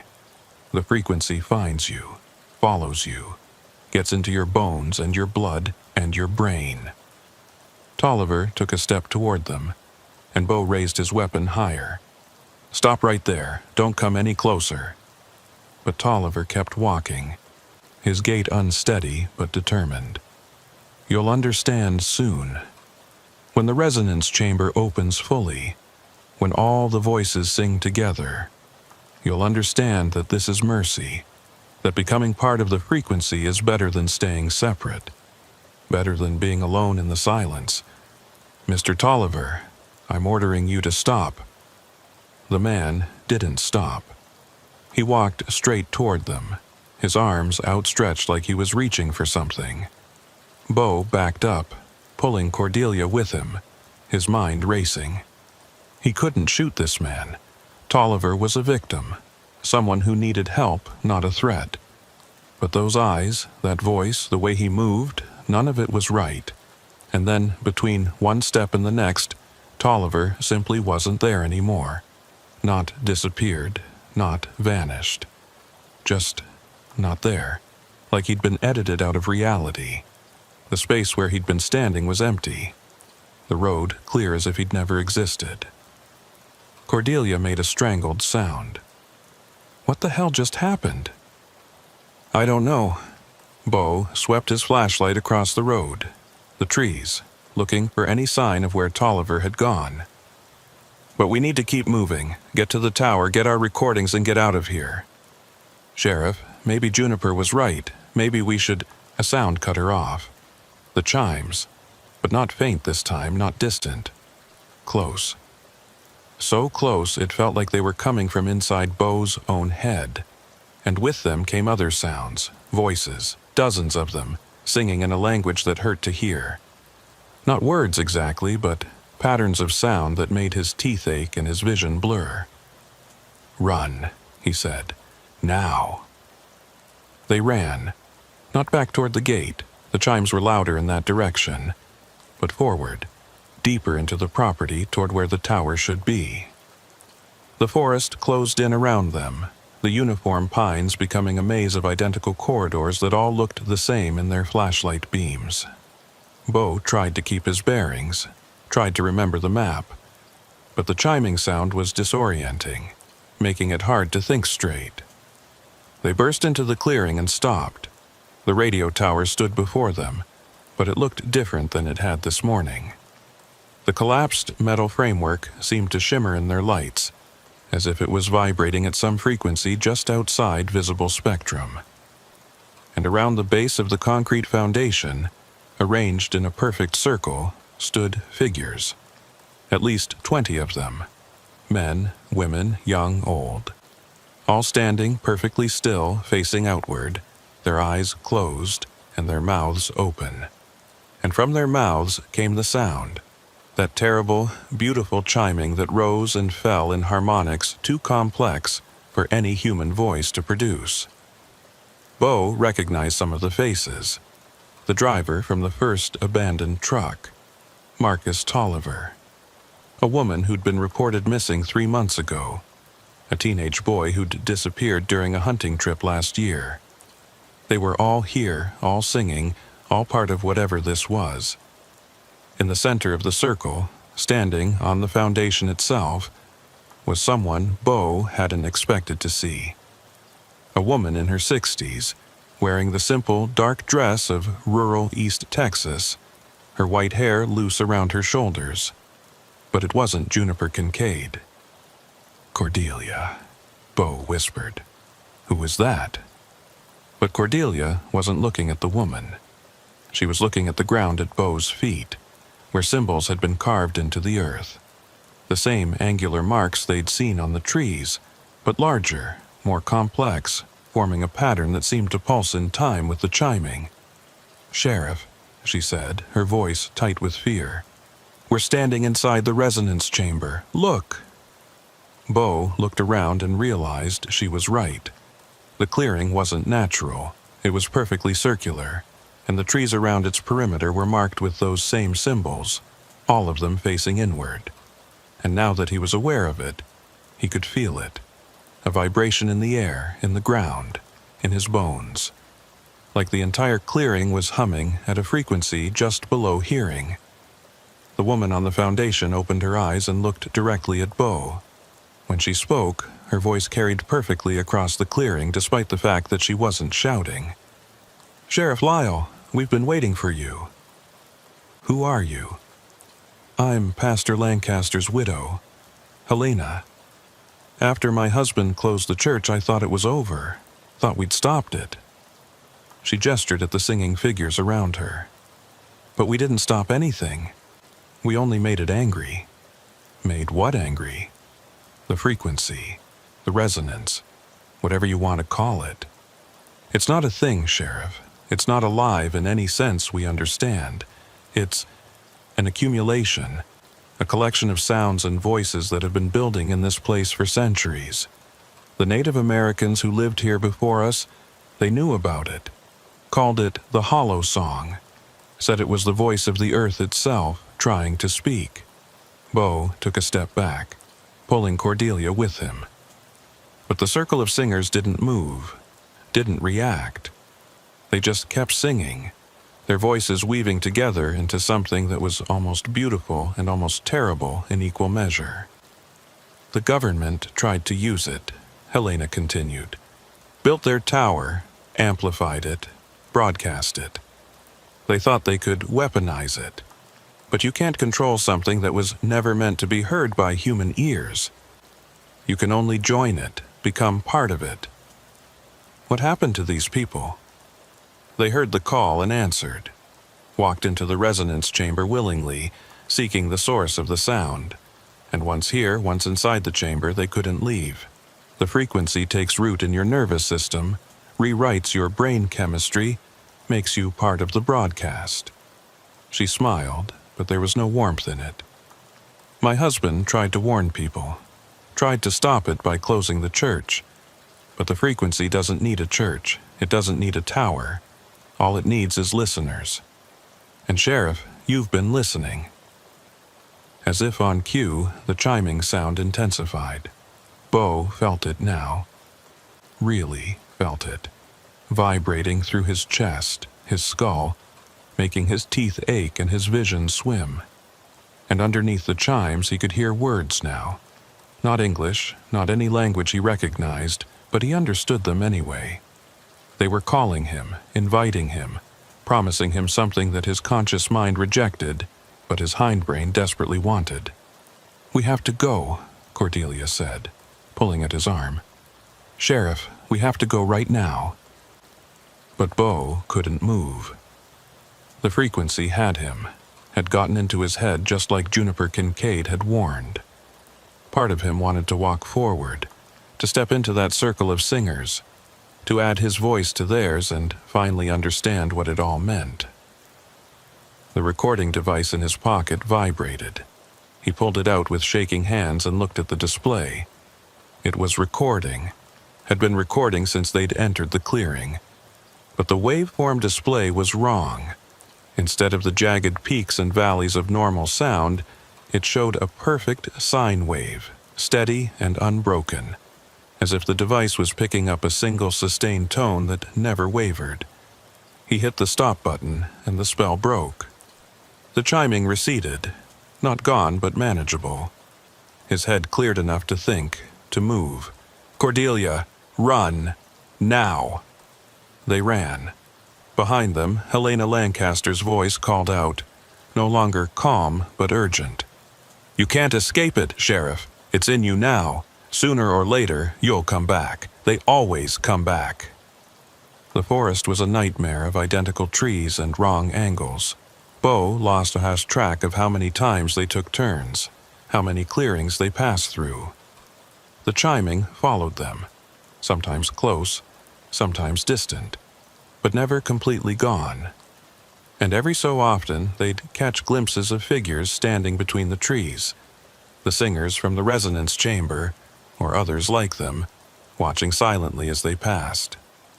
They found the dirt road by accident, stumbling onto it after what felt like hours, but was probably only minutes. Bo's truck was still there, untouched, and they threw themselves inside and locked the doors. He started the engine with shaking hands and drove, not caring about the ruts or the potholes, just focused on putting distance between them and that place. They were halfway back to town before either of them spoke. "Did that really happen?" Cordelia asked, her voice small. "Or are we both losing our minds?" Bo didn't answer immediately. He was thinking about the recording device in his pocket, about the perfect sine wave it had captured, about Helena Lancaster standing on that foundation, surrounded by people who were technically alive but had become something else entirely. "It happened," he said finally. "And we have proof, or at least we have something. What are we going to do? I don't know. But we can't just leave it. Those people, Tolliver, the others, they're still alive, still aware. We have to find a way to help them." Cordelia looked at him, her expression troubled.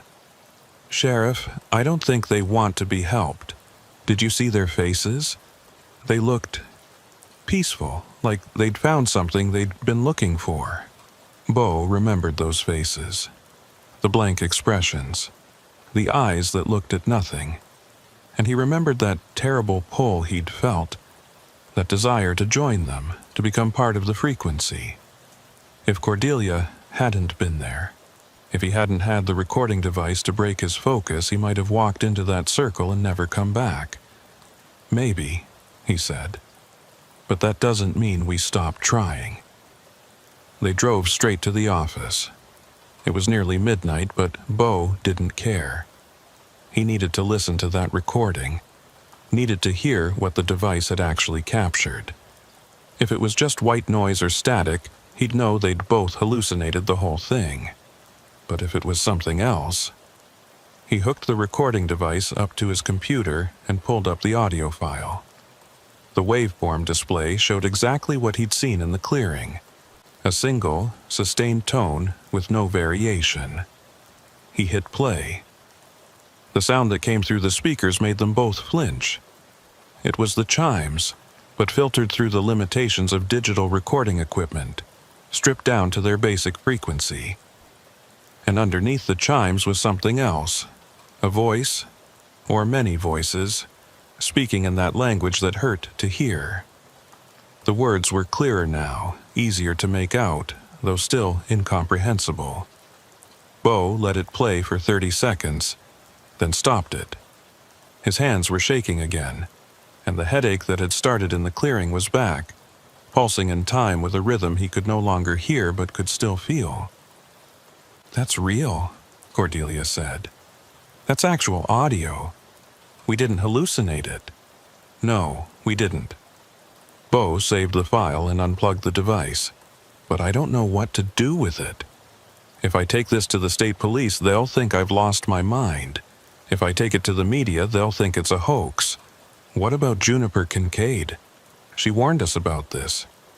Maybe she knows how to stop it."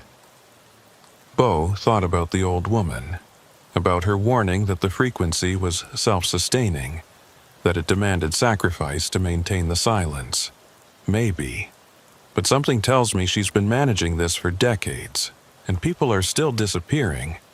Whatever she's doing, it's not working anymore. He was about to suggest they get some sleep and tackle this fresh in the morning when his phone rang. The caller ID showed a local number he didn't recognize. Sheriff Lyle. "Sheriff, this is Helena Lancaster." The voice was calm, collected. Nothing like the urgent tone she'd used in the clearing. "I thought you should know. The resonance chamber is fully open now. You activated it when you brought that recording device into the circle. All that electromagnetic energy, all that equipment designed to capture sound, you gave it exactly what it needed to expand." Bo felt ice water flood his veins. "What are you talking about?" "The frequency doesn't just affect people who enter the chamber anymore, Sheriff. It's broadcasting now. To every phone, every radio, every device capable of receiving sound within a 10-mile radius. By tomorrow morning, half of Tyler County will have heard the call, and some of them will answer." "You're lying." "Am I?" "Turn on your police radio, Sheriff.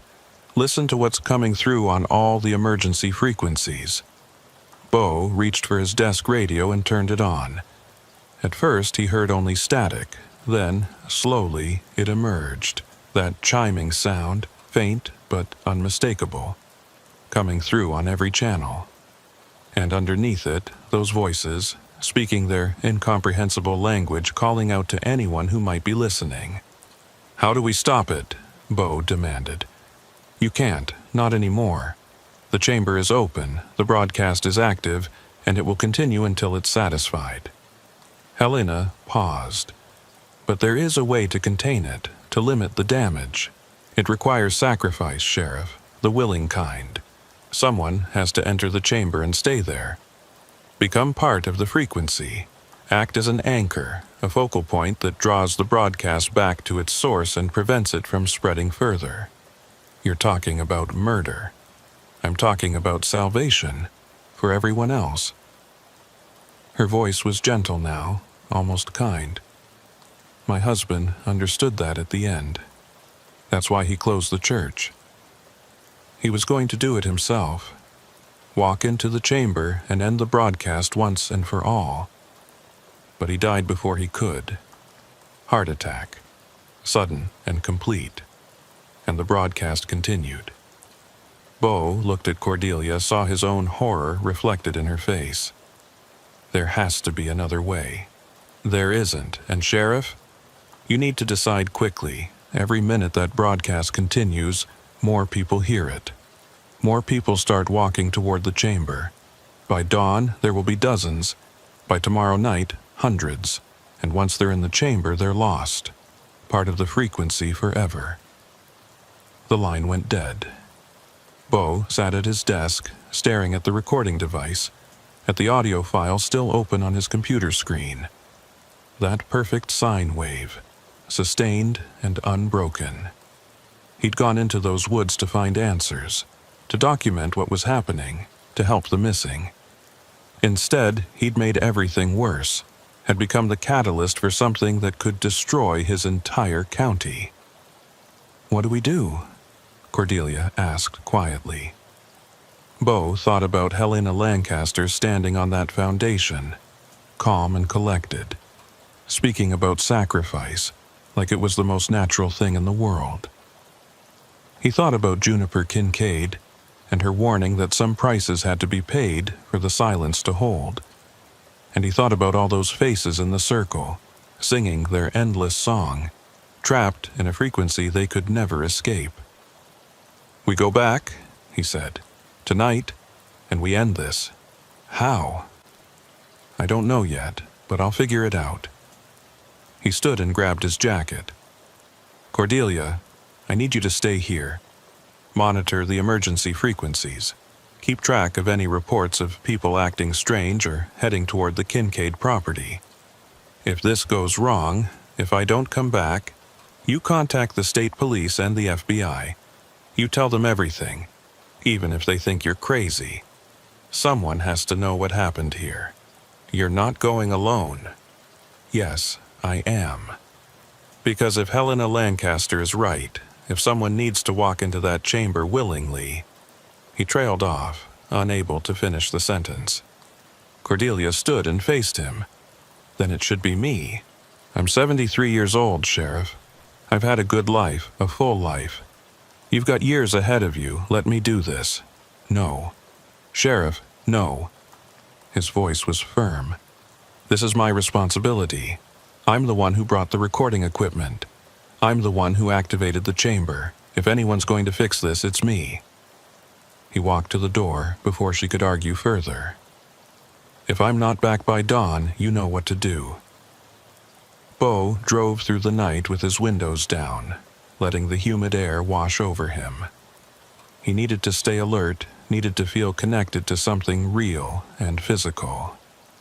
The chiming was in his head now, a constant undercurrent beneath his thoughts, and he knew that if he let his guard down even for a moment, it would take him. The storm was closer now.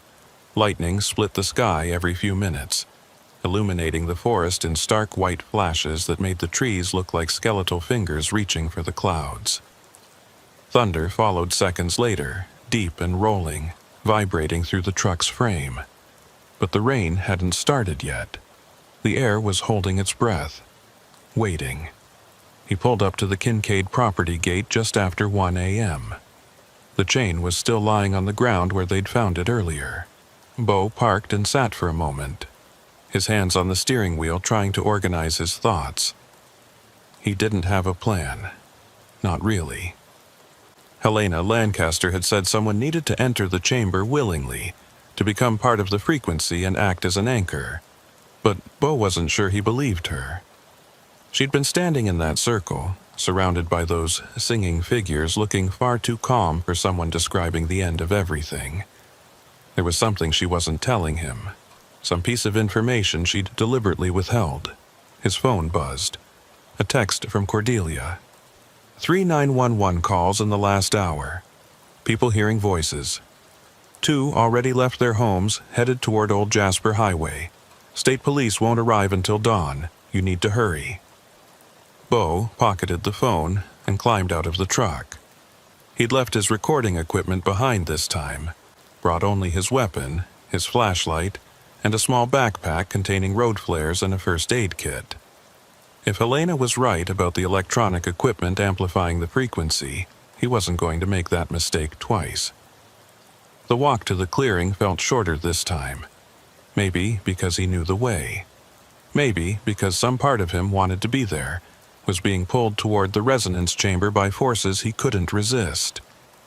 The chiming grew louder with each step, and by the time he reached the edge of the clearing, it filled his head completely, drowning out everything else. The circle of singers had grown. There were at least 30 now, maybe more, arranged in concentric rings around the foundation.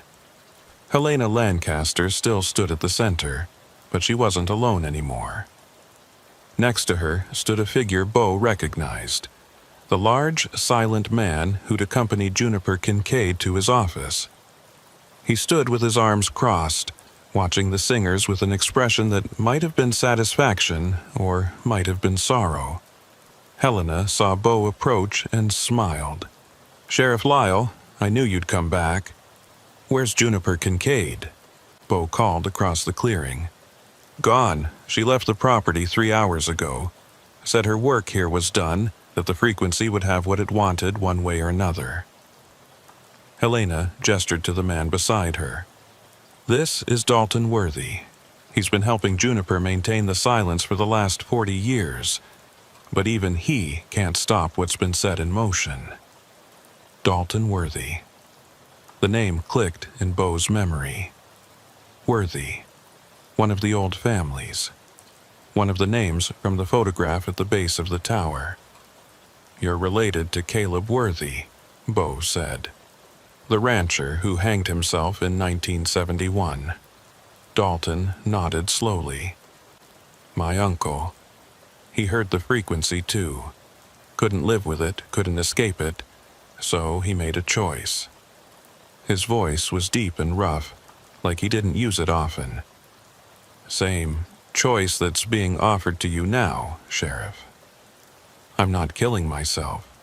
No one's asking you to die, just to join. To become part of something larger than yourself. The frequency isn't death, Sheriff. It's transformation.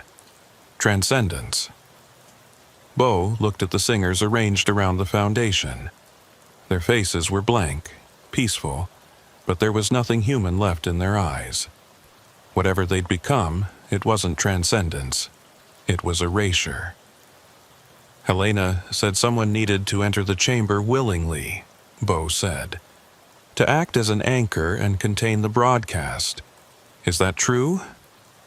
Helena and Dalton exchanged glances. Then Helena spoke. "It's true, but it's not the whole truth. The anchor doesn't just contain the frequency. They become it. The central point from which all the other voices radiate. The consciousness that directs the broadcast." She paused. "Juniper's family has been providing anchors for generations. Volunteers who walked into the chamber and took control of the frequency kept it contained to this property.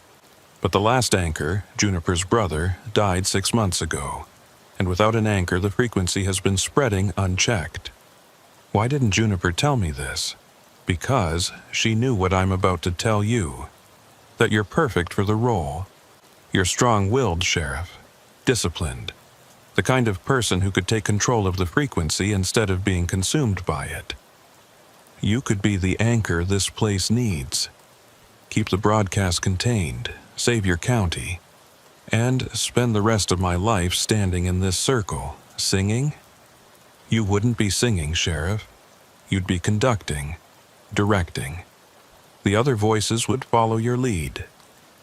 Helena stepped down from the foundation and walked toward him.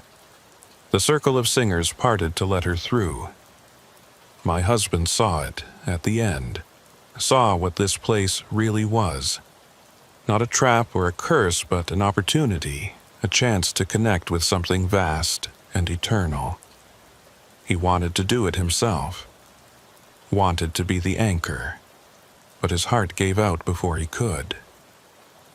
She was close now, close enough that Bo could see the lines around her eyes, the gray roots in her dyed hair. Close enough to see that her pupils were dilated, black swallowing the color of her iris. She'd been affected by the frequency too, was probably already part of it in ways she didn't fully understand. "What happens if I refuse?" Bo asked. The broadcast continues, spreads further. By this time tomorrow, everyone within 20 miles will have heard the call, and they'll come, walking out of their homes, leaving their families, following the sound to this clearing. Within a week, Tyler County will be empty. Everyone who hears the frequency eventually answers it. You can't fight it forever, Sheriff. No one can. Bo thought about Cordelia sitting in the office, monitoring the emergency channels. About the 3 people who'd already left their homes, walking toward this place. About his daughter in Austin, safe for now, but vulnerable if the frequency continued to spread. About all the people in his county who trusted him to keep them safe. "If I become the anchor," he said slowly, "if I can control the frequency, can I turn it off? End the broadcast completely?" Helena's smile faded. "No, the frequency is self-sustaining now. It's been building for too long, fed by too many voices. The best you can do is contain it. Keep it focused here on this property, away from the towns and the people. For how long? For as long as you last. Years, maybe. Decades, if you're strong enough. And when I can't hold it anymore, when I die or lose control, then someone else will have to take your place. That's how it's always worked. That's how it has to work." She reached out and touched his arm. Her hand was ice cold. "This is your purpose, Sheriff. Your calling, don't you feel it? The frequency chose you the moment you stepped onto this property. Everything that's happened since then has been leading you to this moment." Bo looked past her at the singers, at their blank faces and empty eyes. Then he looked at Dalton Worthy, still standing on the foundation, watching with that inscrutable expression. "Dalton," Bo called out, "why are you here? Why are you helping with this?" The big man was quiet for a long moment. Then, "Because my family owes a debt. My Uncle Caleb was supposed to be the anchor in 1971. He agreed to do it, volunteered for it. But at the last minute, he lost his nerve, ran, hanged himself rather than fulfill his obligation. And because he failed, the frequency went unchecked for years. People died. Families were destroyed." His voice grew harder. "I've spent my whole life trying to make up for his cowardice. Helping Juniper, maintaining the property, keeping people away. This is my penance, Sheriff. My burden. And now you want me to take that burden. I want you to save your county. Same as you do." Bo closed his eyes and listened to the chiming in his head. It was seductive in a way he hadn't expected. Not beautiful exactly, but compelling, inevitable. Like the pull of gravity or the passage of time. Fighting it was exhausting. Surrendering to it would be so easy, so peaceful. He opened his eyes and made his decision. "I'll do it," he said. "I'll be the anchor, but on one condition." Helena's expression brightened. "What condition?" "I want proof that this will work. I want to see the frequency contained before I commit myself. Show me how to control it, how to direct it. Let me test it. If I can actually keep the broadcast limited to this property, if I can prevent it from spreading further, then I'll stay. I'll become your anchor." Helena and Dalton exchanged another glance. This one lasted longer. Some silent communication passing between them. Finally, Helena nodded. "All right, come with me." She led him through the circle of singers and up onto the concrete foundation. Up close, Bo could see that the surface was covered in more of those angular symbols, carved so deep they'd cracked the concrete in places. And in the center of the foundation was something he hadn't noticed before. A circular depression, maybe 3 feet in diameter, smooth and worn like countless people had stood there over the years. "Stand there," Helena said, pointing at the depression. "In the center. That's where the anchor stands." Bo hesitated. Every instinct he had was screaming at him not to step into that circle. But he thought about the people walking towards this place, about Cordelia monitoring the emergency channels, about his daughter waking up tomorrow in a world where her father had vanished into the piney woods. He thought about what it meant to be a sheriff, to serve and protect, even when the threat was something that shouldn't exist. He stepped into the depression. The effect was immediate and overwhelming.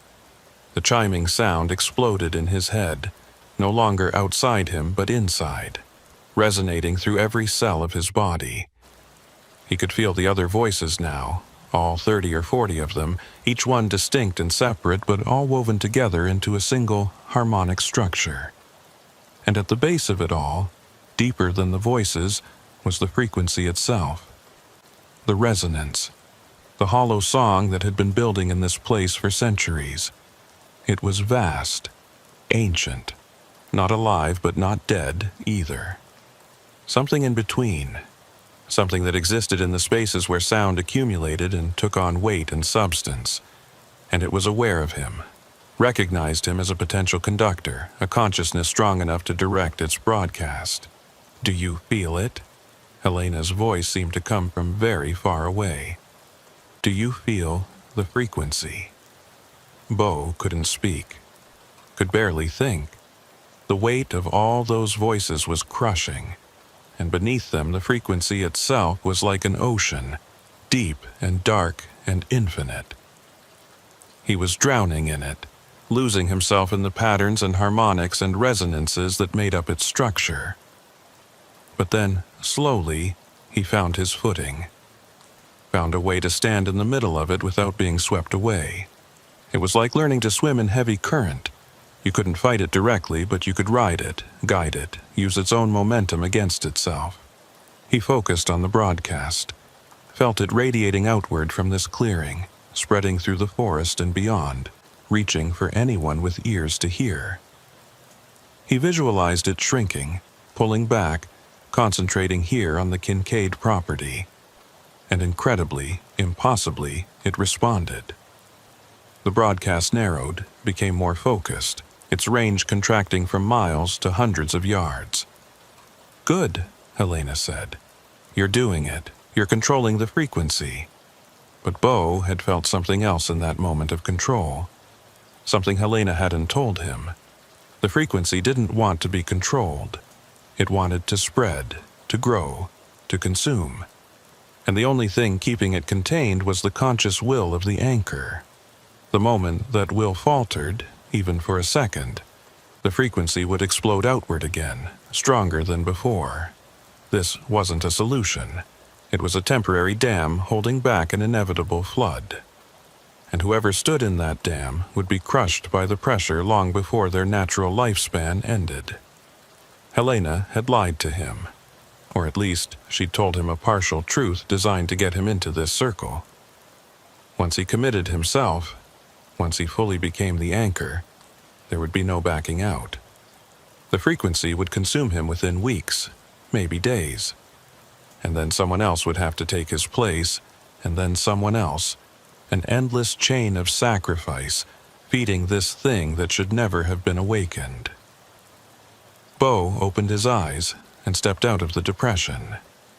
The connection broke immediately, and the crushing weight lifted. He could still hear the chiming, still feel the frequency at the edges of his consciousness, but he was separate from it again. His own person. "What are you doing?" Helena demanded. "Get back in position. You have to maintain the containment." "No." Bo's voice was steady despite the pounding in his head.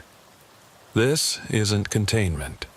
It's just another sacrifice, another life thrown into this thing to buy a few more weeks or months of quiet. How many anchors have there been, Helena? How many people have stood in that circle and burned themselves out trying to control something that can't be controlled? Dozens, maybe hundreds, over the years."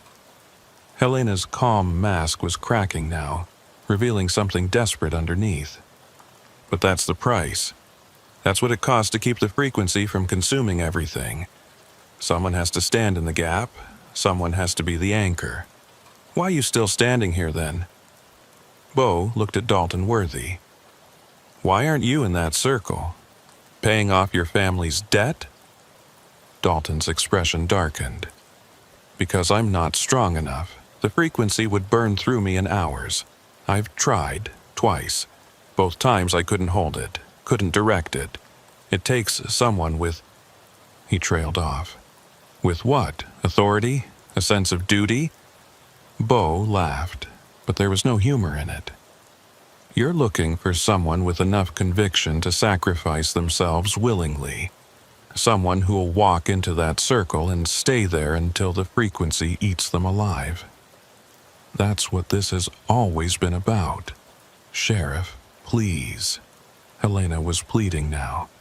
"You don't understand. If the frequency isn't anchored, if it continues to spread, then we'll deal with it. Find another way.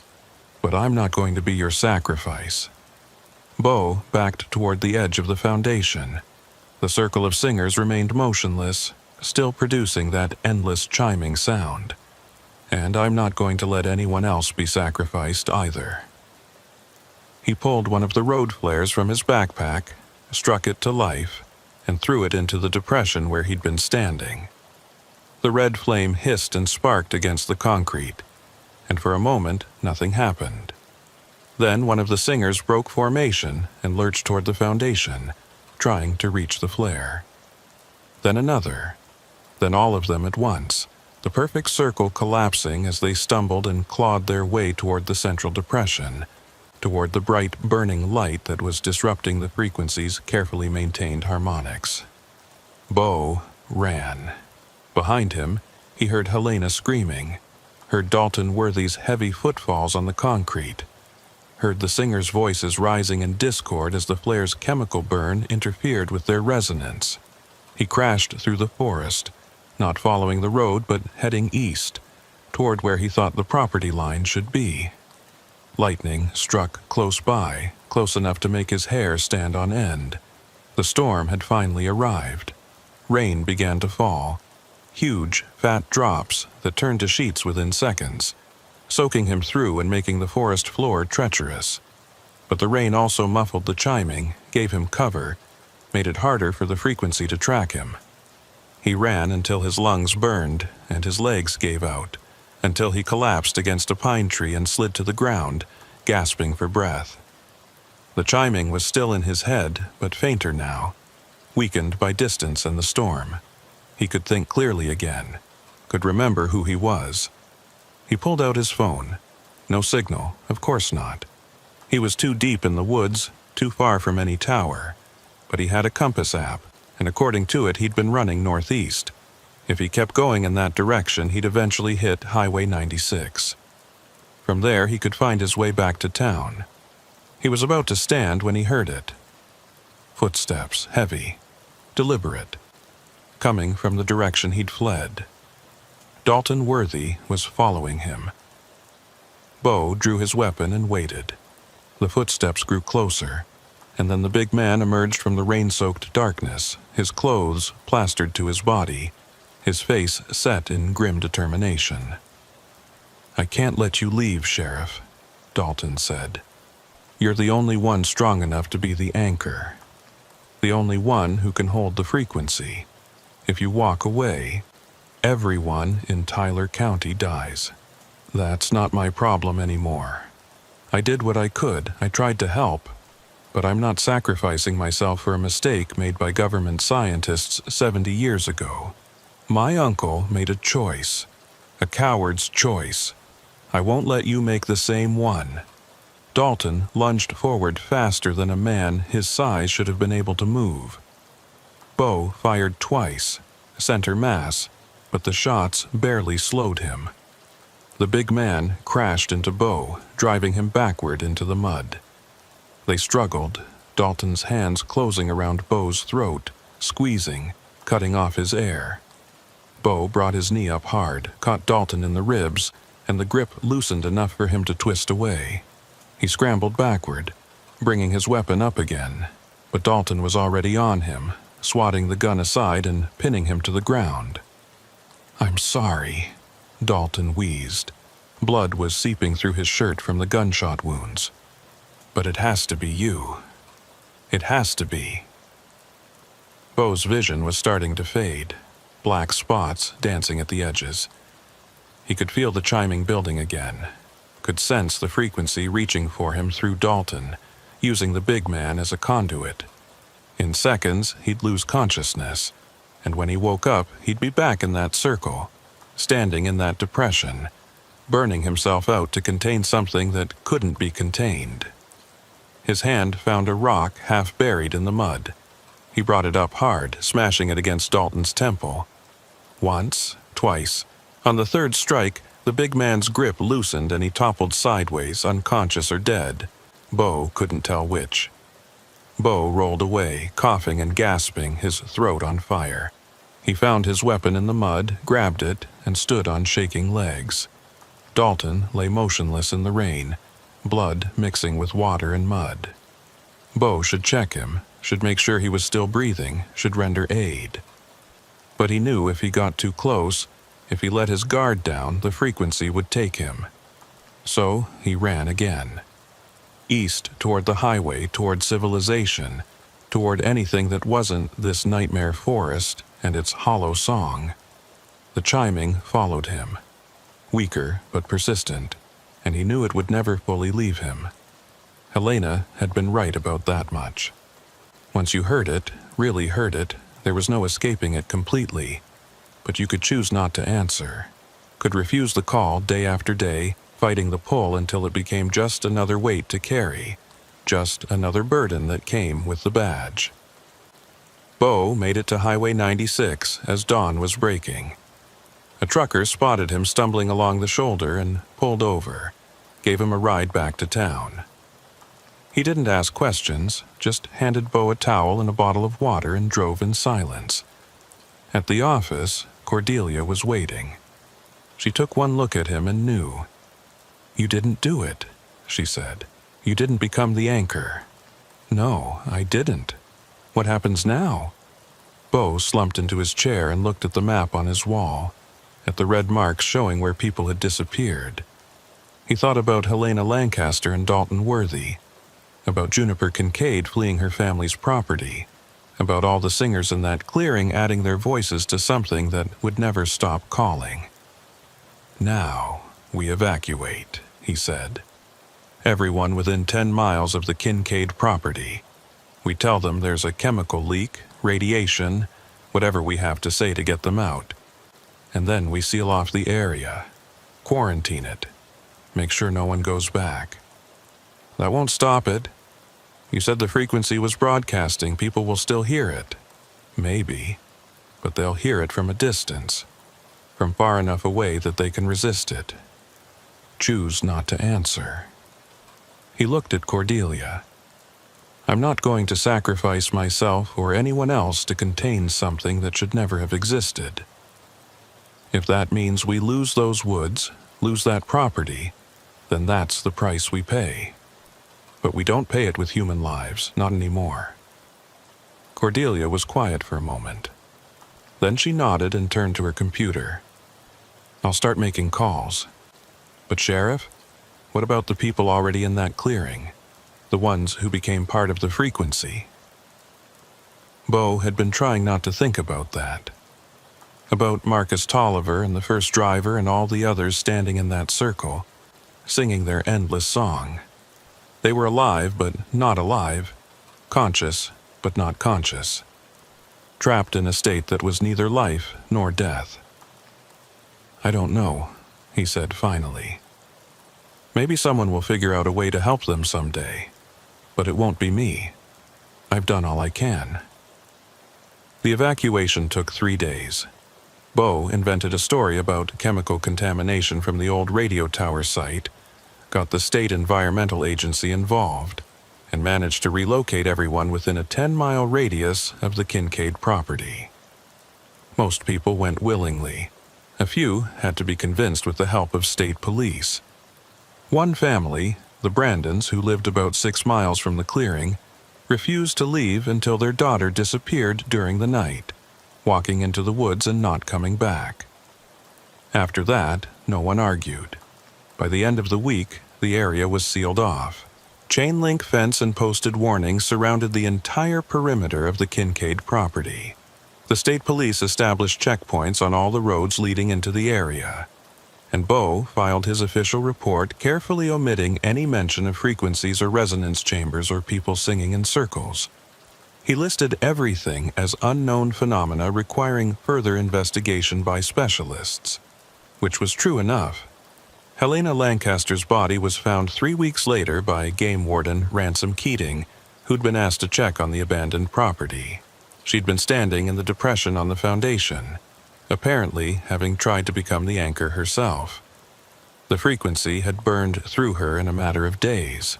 Her body was intact, but her face was frozen in an expression that Keating described as ecstatic and terrified at the same time. Dalton Worthy's body was never found.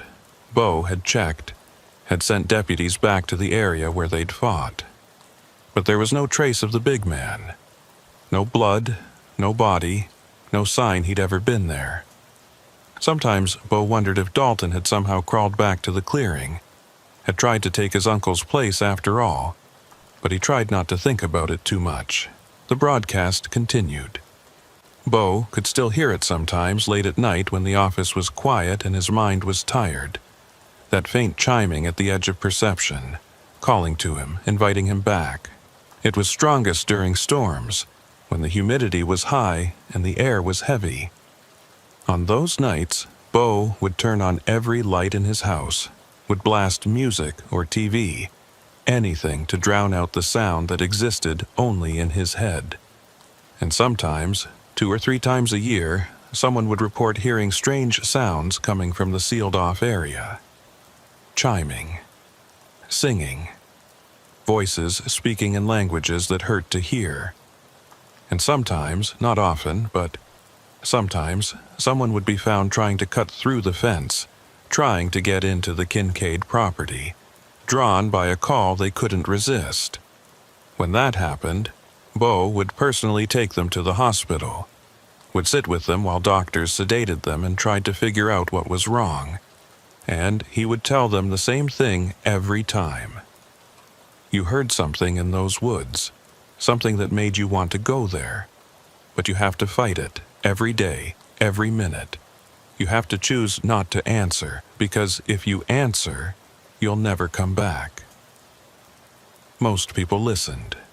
Most people were able to resist, to go on with their lives, to ignore the chiming in their heads. But not all of them.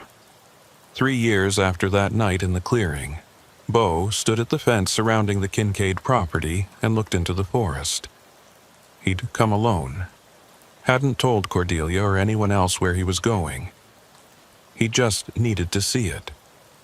Needed to know if it was still there. The forest looked the same as always. The uniform pines standing in their perfect rows, the undergrowth thick with ferns and fallen needles. Nothing moved. No sounds except the wind. But Bo could feel it. that sense of attention, of being watched. The frequency was still there, still active, still calling. He pulled out the recording device he'd used that first night. He'd kept it all these years, had listened to the audio file exactly once, and then locked it away in his desk. Now he held it in his hand and considered throwing it over the fence, letting it be swallowed by the forest and its hollow song. But he didn't, because the recording was proof. Evidence that what had happened in those woods was real, that the people who disappeared hadn't just wandered off or been victims of some mundane tragedy.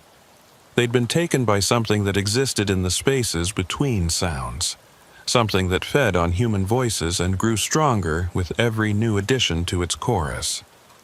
Someone needed to remember that.